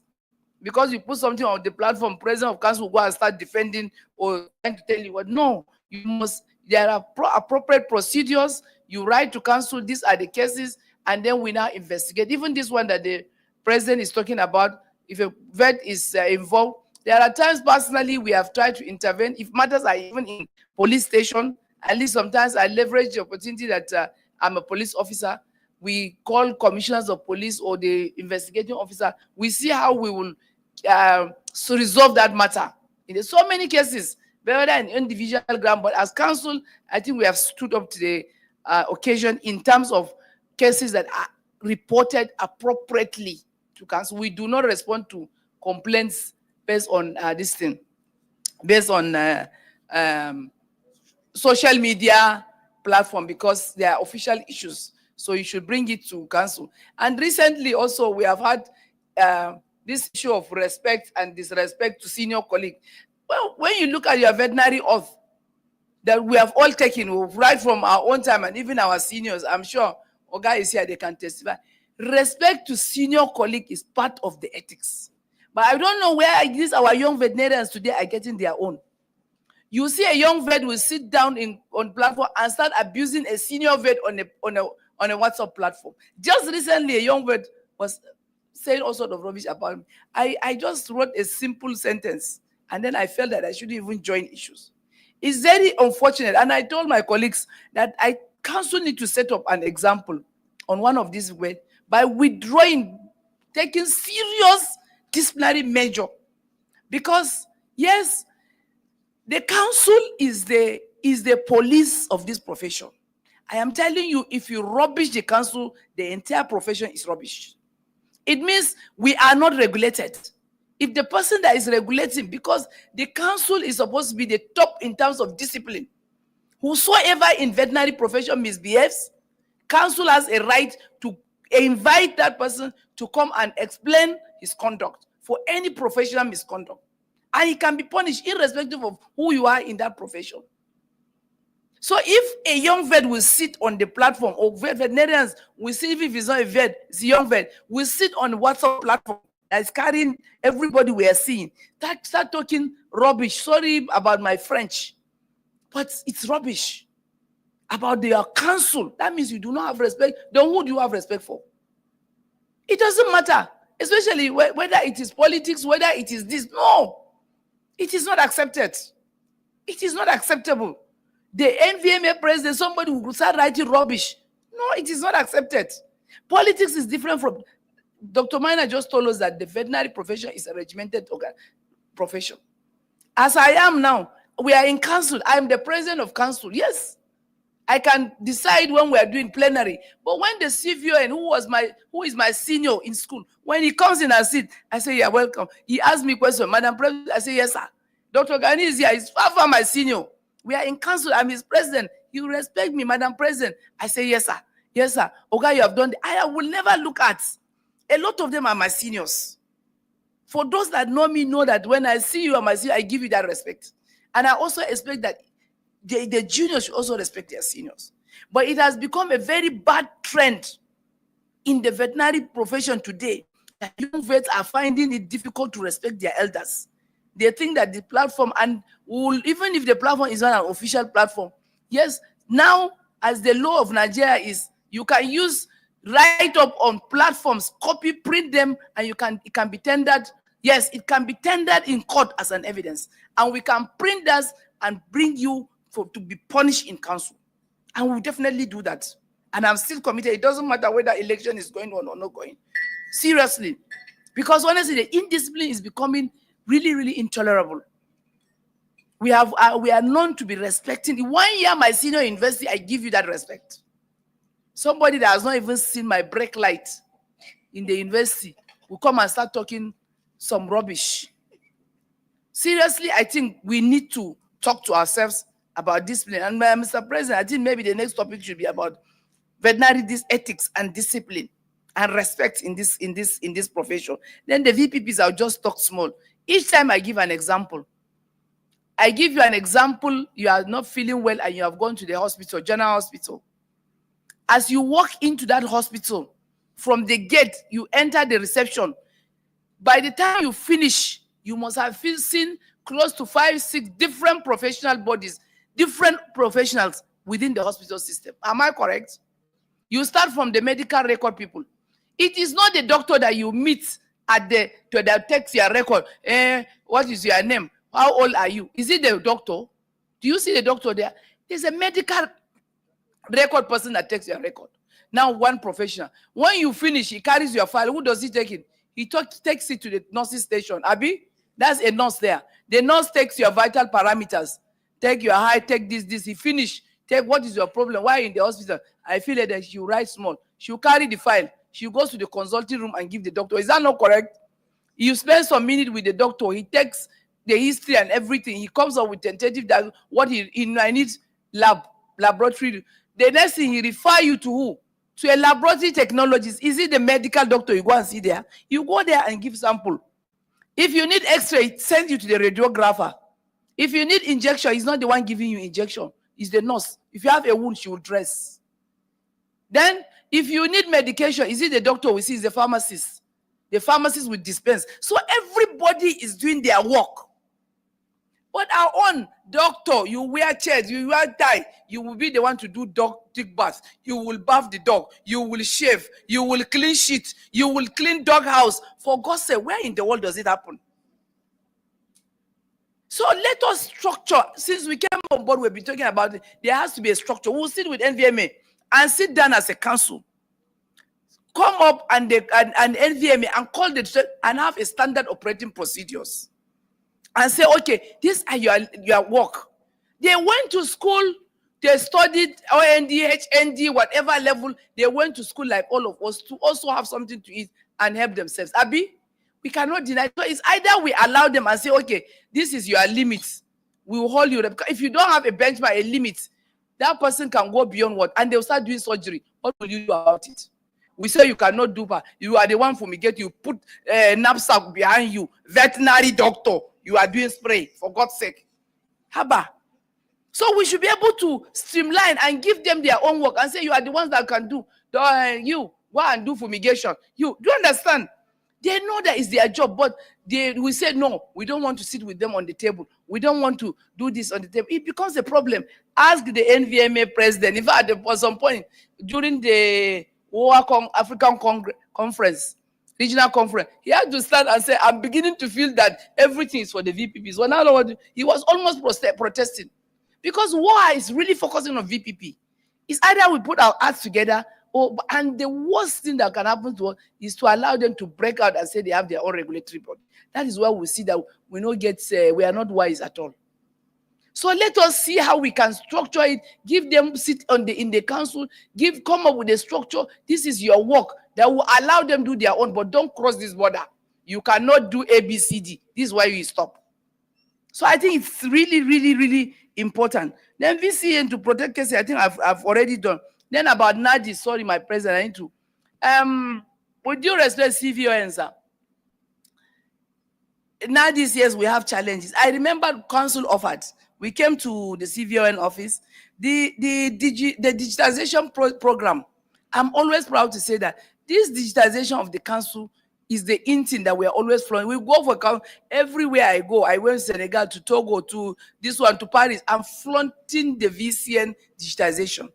WA and FAO have adopted it as a model for the entire African country. I am telling you, that is the truth of the matter. Now already we have a group that we have, the African group for all the statutory bodies. They have asked us, last month, we had to make a presentation to other African countries, including the South Africa we are envying. I remember the president of the South African Veterinary Council said, Nigeria is way ahead of everybody in terms of digitization. And they are trying to copy, and FAO is going to fund it. They are asking us to give them the template so that they can fund and support this regional integration. So we have done a great thing. And I believe that with this platform, all we can do is expand, sir. We have offered free of charge. We can create a platform, a portal on that sample. Every registered veterinarian is on this. Because you have the app, you can register, you can pay, you can do. So we can have a little template where the dashboard can only be seen. It's like this election. I think you should clap for council for really this digitized electronic voting in the comfort of your room. You're not going to DVSs to give them form. That people should go and fill form. Whether it's you that fill, we don't know. They'll bring form and drop it here. We start counting. Now in the comfort of your bed, 5 minutes, and we didn't have any challenge, Abby. I have not seen nobody abuse us. At least even those that are abusing us, and I say, council, you don't do well. So everybody has access. For the very first time, over 2,000, getting to 3,000 voters have registered. People are voting, boom, boom, boom. And the dashboard, my own dashboard, me, I'm contesting. I'm the only one I'm seeing. As you vote for me, I'm seeing, not that I'm seeing your name, don't worry, but I'm seeing one vote has dropped, 2 dropped. You understand? So we can have something like that. A dashboard that it is only CVO that can see. That dashboard is for disease reporting. As a vet, everybody has connection to it. As long as you have paid your dues, you are registered. You have come up with a form. The way you want that disease to be reported, template is attached. You just go, you want to report a disease, click. And you add, what have you seen? And it is only the CVO that can have access to that dashboard. And you are collecting. I think we can collaborate in such a way. We have offered, our offer is still open, sir. You can use that platform for free. We are not charging. Thank you very much. Thank you very much, ma'am. Easy. Yes. Okay. Thank you very much, President of Council. If I speak too much, you can delete my name from the registrar, and I mean register, and I wouldn't want that. But just to put it in proper context, we are very much aware of. We had some discussions with that on the issue of this, the digitization. But what I'm just trying to tell you, it's not just even about Nigeria.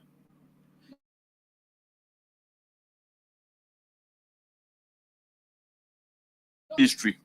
This thing I'm about is we're talking about interoperability of systems, and we're trying to talk about different agencies under One Health space having that kind of common platform. And no, I'm talking One Health. No. See, what I'm saying is that maybe you still not understood what I said. Even when we went for WHO conference, we had different systems even in One Health, even the One Health. And it's a very big problem. In Nigeria, as I talk to you too, we have different systems. You see the NPHCDA coming out. I mean, that's the health agency. You know, there's a template by NCDC. There's the one from environment. There's the one from the Ministry of Health, Planning, Research, and Statistics. And what we're saying, so it is not a standalone, the way you are thinking.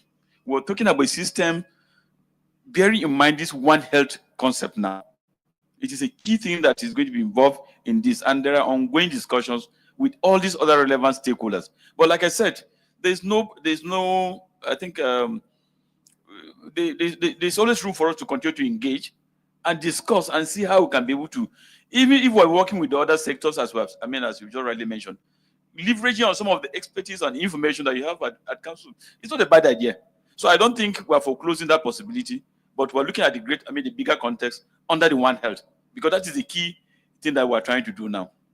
I hope I also have made some clarity on this issue. Thank you. All right, thank you very much.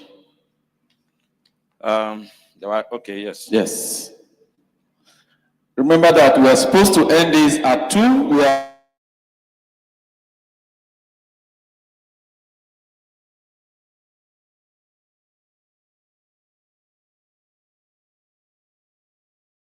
two minutes to 2 o'clock.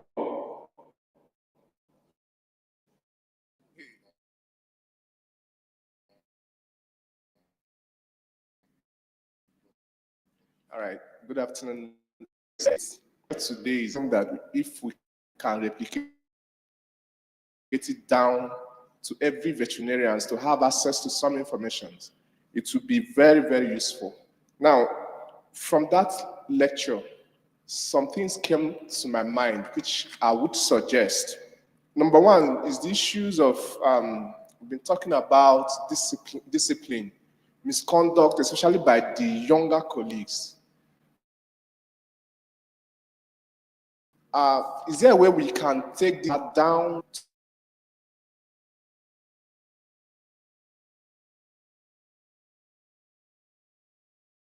to the root, which is the universities? You respect your senior colleagues, but the ones that are coming out now, somebody that just graduated today is feeling that the profession is indebted to him or her. In fact, that the problem he or she is having is the senior colleagues that don't want him to succeed. So, and this thing has become a problem. They are joining the when we go back to the university and see what they are doing there, thank God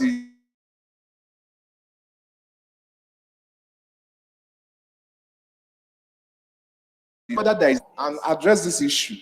Then the second thing is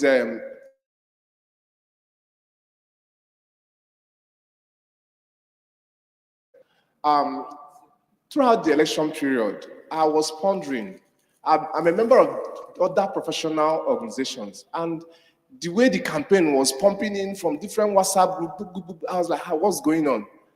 I think it's time we can consciously restructure the council in a way that it will reduce the politicking going on. We have zones, like when the lecturer was talking, he said originally it was a regional thing before we now have what we have now.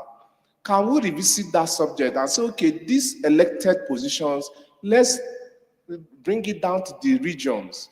Each regions give one, it will ensure equity and representation of all the regions than a situation whereby the bombardment is coming from everybody just wants to be there, and at the end of the day, we might not even have a balanced representation of all those regions. So I think the council, we can actually work better to ensure that these regions are represented, and it will reduce the politics that is going on, and sometimes it becomes unprofessional among us.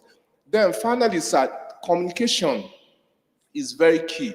One of the things I was expecting coming to this Abuja is to get strategic information that will help me function better as a state chairman. We've been hearing the president has established livestock and livestock ministry and all that. Information are not really flowing. I believe as stakeholders, as leaders, in a forum like this, we should be previewed to some internal strategic information so that when we are going back, we'll be able to tell our people that this is the situation report as to this. This is what is expected from you as a vet, so that we can actually enjoy these programs and be really part of it. Then maybe I'm hearing that there's a contract from somewhere, you know, all this information coming. We are not sure. We want to be sure that the right information is given to us so that when we go back, we'll be able to implement properly. Thank you so much. All right, thank you, sir. Ethics.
the leadership of the NVMA.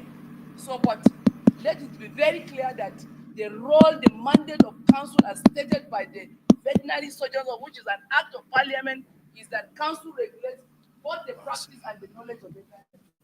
By that, and it's very clear that we are whether we can walk around.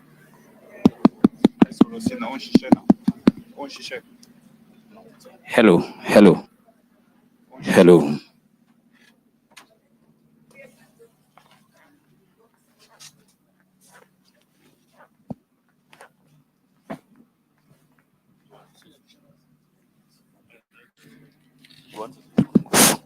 I think I need to add this addition to it.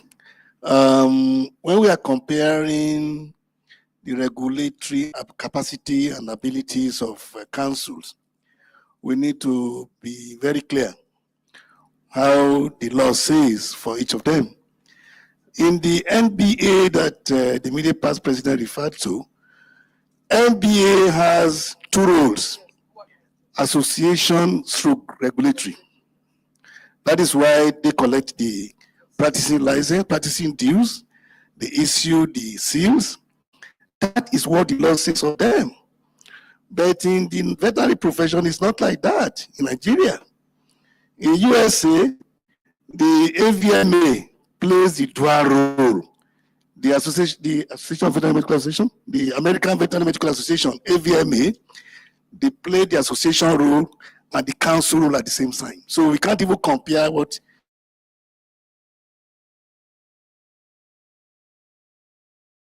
we have in Nigeria with USA. So when we are comparing, we need areas in different geographies. I think it's very important to know this. Thank you. Thank you, sir.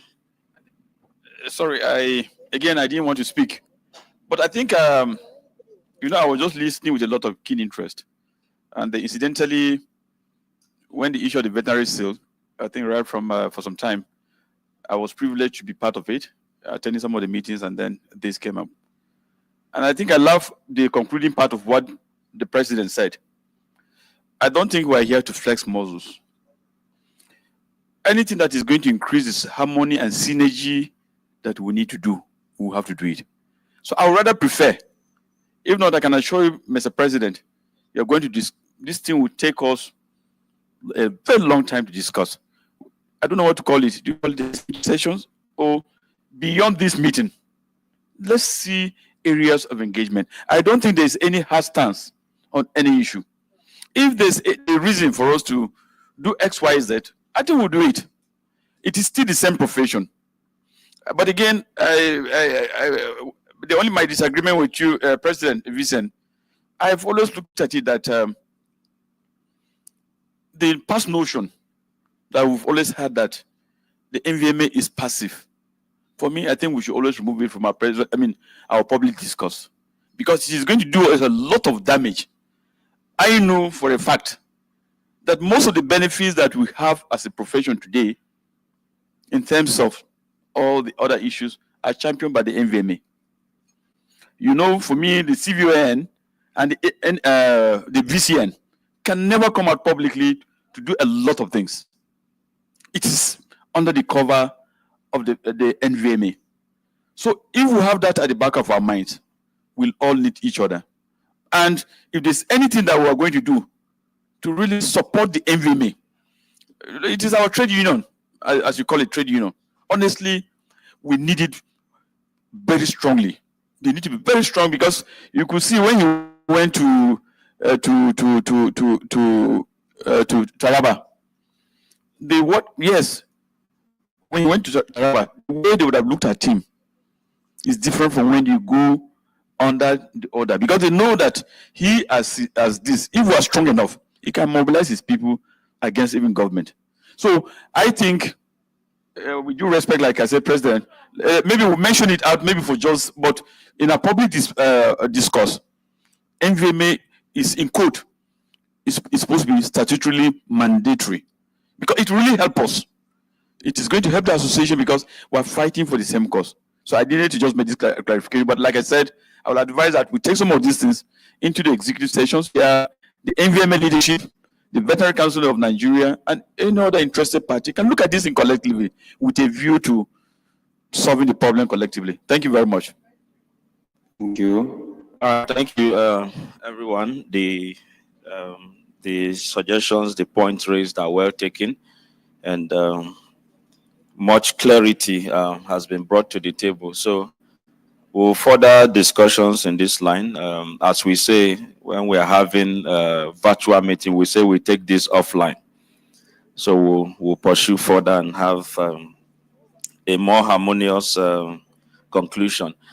On this note, I want to thank us thus far for your patience and for sitting this long. I want to just please appeal to us to give 10 minutes. Echo Gold decided to say they want to be part of this meeting, and Oga is part of us.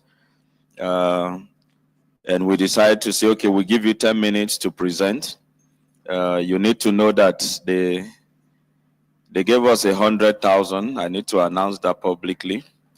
They said, we just want to be part of this meeting. We wouldn't mind, we will support. And they gave 100,000, and it will be only fair that we give them 10 minutes to speak to us. Sir, you want to introduce yourself so they know you are not a stranger? Yes, the mic is here. So after their presentation, we'll break for lunch so that we can be energized. And we'll see if 3 hours will be enough for us to finish our business meeting. It will be time for us to go state by state. And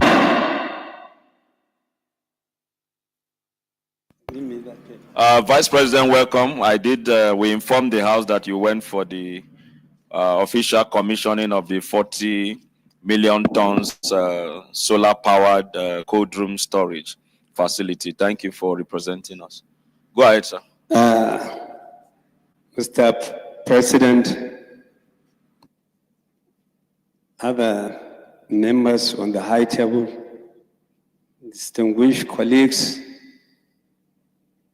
ladies and gentlemen, it's my honor today to be here to present something that would add value not only to us, but to the entire nation. We are bringing a product that is well tested, experimented, and it has proved beyond reasonable doubt that it is a product that can be used in this time when Mr. President, out of his visionary thinking, decided to establish a federal ministry of livestock. My name is Awal Medavino. I'm a retired director. I served in so many ministries, among which the Ministry of Agriculture, where I served as Director of Planning, Policy, and Coordination. I worked closely with a lot of people I saw here. I was thinking I was in the office when I first came in. And luckily, one of my colleagues, or two of them are here, which I can easily identify. In fact, today is a special day for me because I've been looking for somebody who did something wonderful to me for over 10 years. I only met her here today just to say thank you. And God, as God will have it, we met and I fulfilled that promise. That's Dr. Aisha. I didn't even know that she would be part of this meeting. And when I saw her name and her picture in the program of event, I was so happy and I was carried away. I said, I must see her and I must express my happiness over what she did over 10 years ago. Sir, I will pay you more. I worked in so many ministries. For those who are familiar with the Federal Civil Service, you know we are on posting arrangements. You can never stay in one place. I worked in finance as Director of Home Finance. I worked in the Office of the Surveyor General. I established FEMA and the administration of FEMA. I worked in Federal Ministry of Works. I worked in so many places. Most of my working experience was in the State House, where I worked with about 5 presidents. I worked with Goodluck as his director of cabinet, and then I worked with Buhari also for 1 year as his director of cabinet.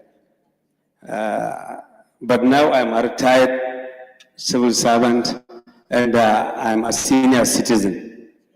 I know very soon a lot of you will join me. When you join, you all have to join EcoGold. Our door is open, more especially dealing with people who are highly professional. This is your field, this is your line, it's out of contest. It's because I was there in the Ministry of Agriculture where livestock was housed. That's why I became interested in going into this field, and now I'm in it. We are dealing with fertilizers and animal feed supplements, which most of them, or all of them, are 100% organic. I wouldn't want to bombard you. I will call on my general manager to come and give a presentation because I have only 10 minutes. I've already taken 2 minutes. Thank you.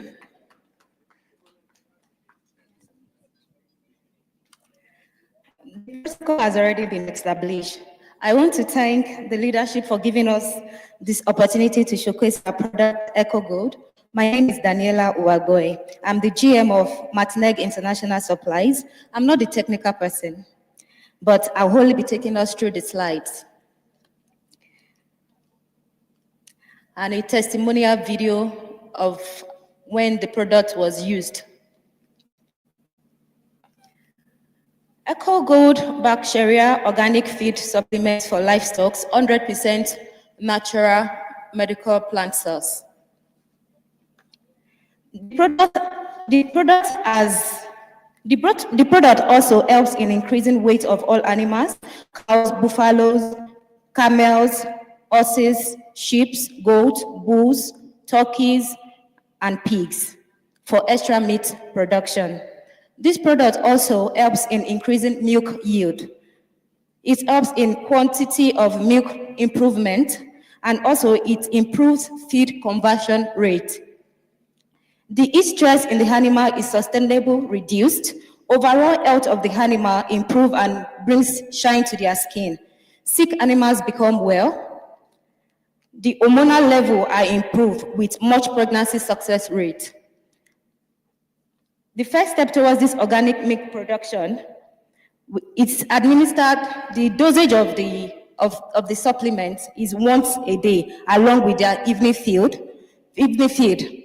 The recommendation is, we have this, this is 1 kg, and it is used 30 grams for baby animals, then 60 grams per adult cows, buffaloes, camels, and horses, sheep, goats, bulls, turkeys, and pigs. We are certified by NAPRI. We have NAPRI certification, and we have other testimonials from farmers who have administered the product, supplement. So this one is for from a farm who use the product on their cattle. It was observed that after 4 months of their regular use of EcoGold bacteria, the conceiving rate of cows at the farm increased, and repeated cows were decreased. Delivery of cows was successful and occurred in natural ways without any medical complication. This one is also another testimonial from detailed conducting trials from other farmers who engage in using the supplement, their successful rate of applying the product. These ones are also other testimonial reports from them. This is our NAPRI certification, the certificate we acquired from NAPRI after their due testing on our product. So we have a short video from a veterinary doctor who has also used the product.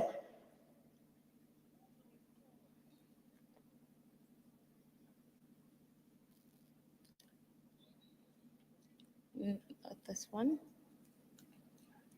This is a short clip from one of our customers who is also a veterinary doctor who engaged in using the product. Yes.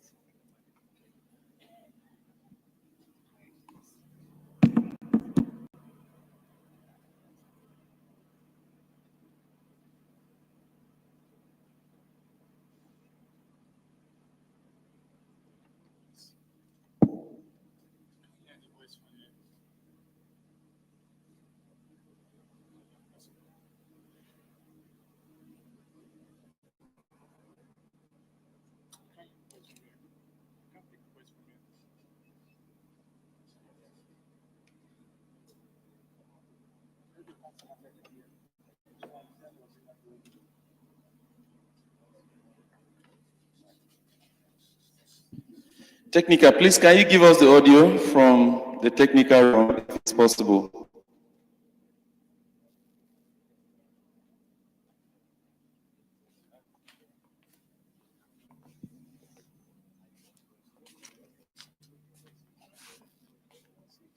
Okay, sorry.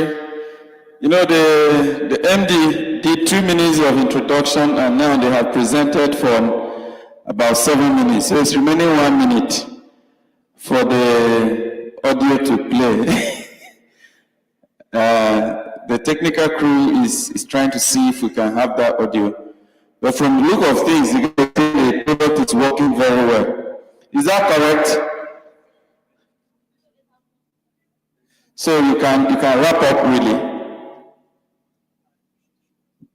Thank you very much, sir.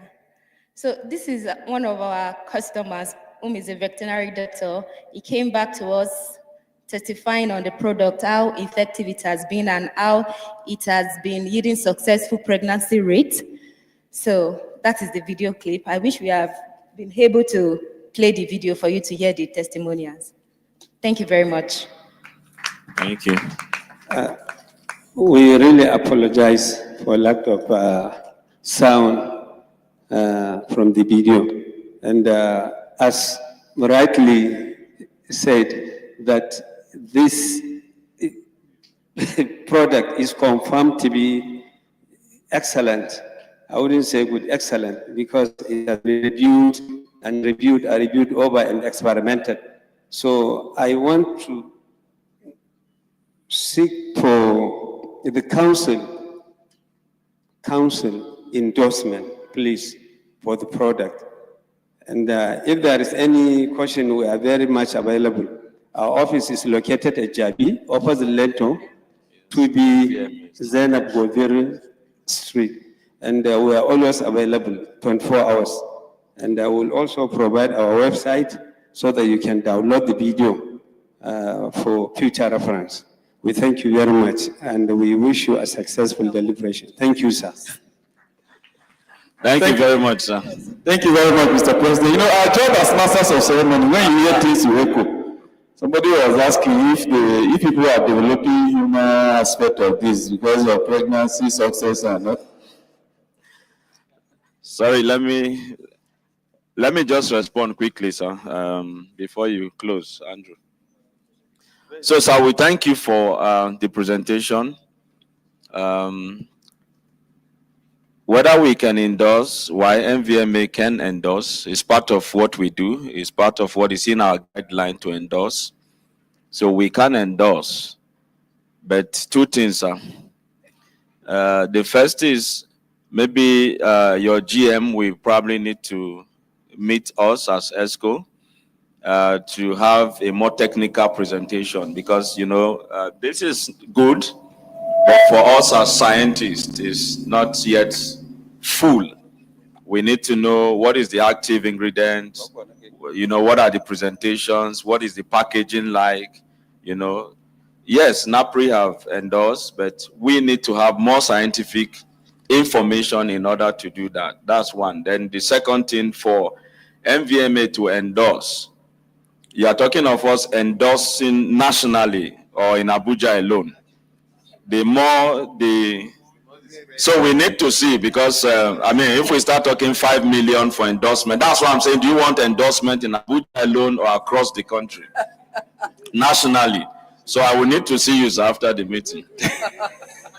Thank you, sir. For the endorsement. For the endorsement, yes. So let's close for the lunch. All right, thank you very much. We appreciate all of you. This is how we can take for the opening ceremony. We'll take a break, take lunch, and return back for the business session.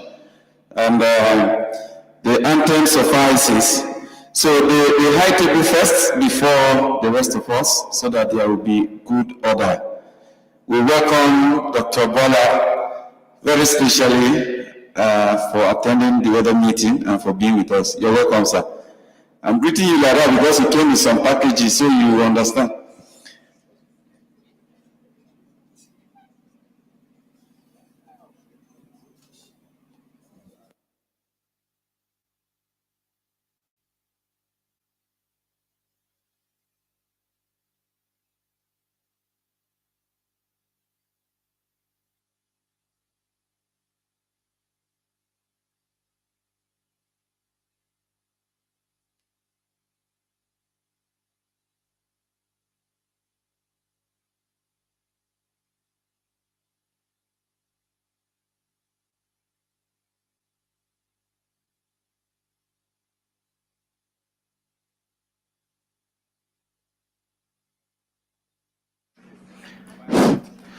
If you want more detail, they do have a stand outside. Some of the items are there. So we encourage us to go over and take a look closely, even while we await their coming. And for the person that was sharing the flyer, be it known that the master of ceremony doesn't have any of this. Echo good. No, don't give me, I know why I'm asking them directly. I don't understand though. You want to turn yourself to Echo good. Be careful. You know what Susan Naya? Who? Susan Naya. Yes, I know The Susan. same school. Yes, I know Susan. She talks about you. Susan. I used to be doing some little trouble. Is that correct? Nobody. They are just telling me what they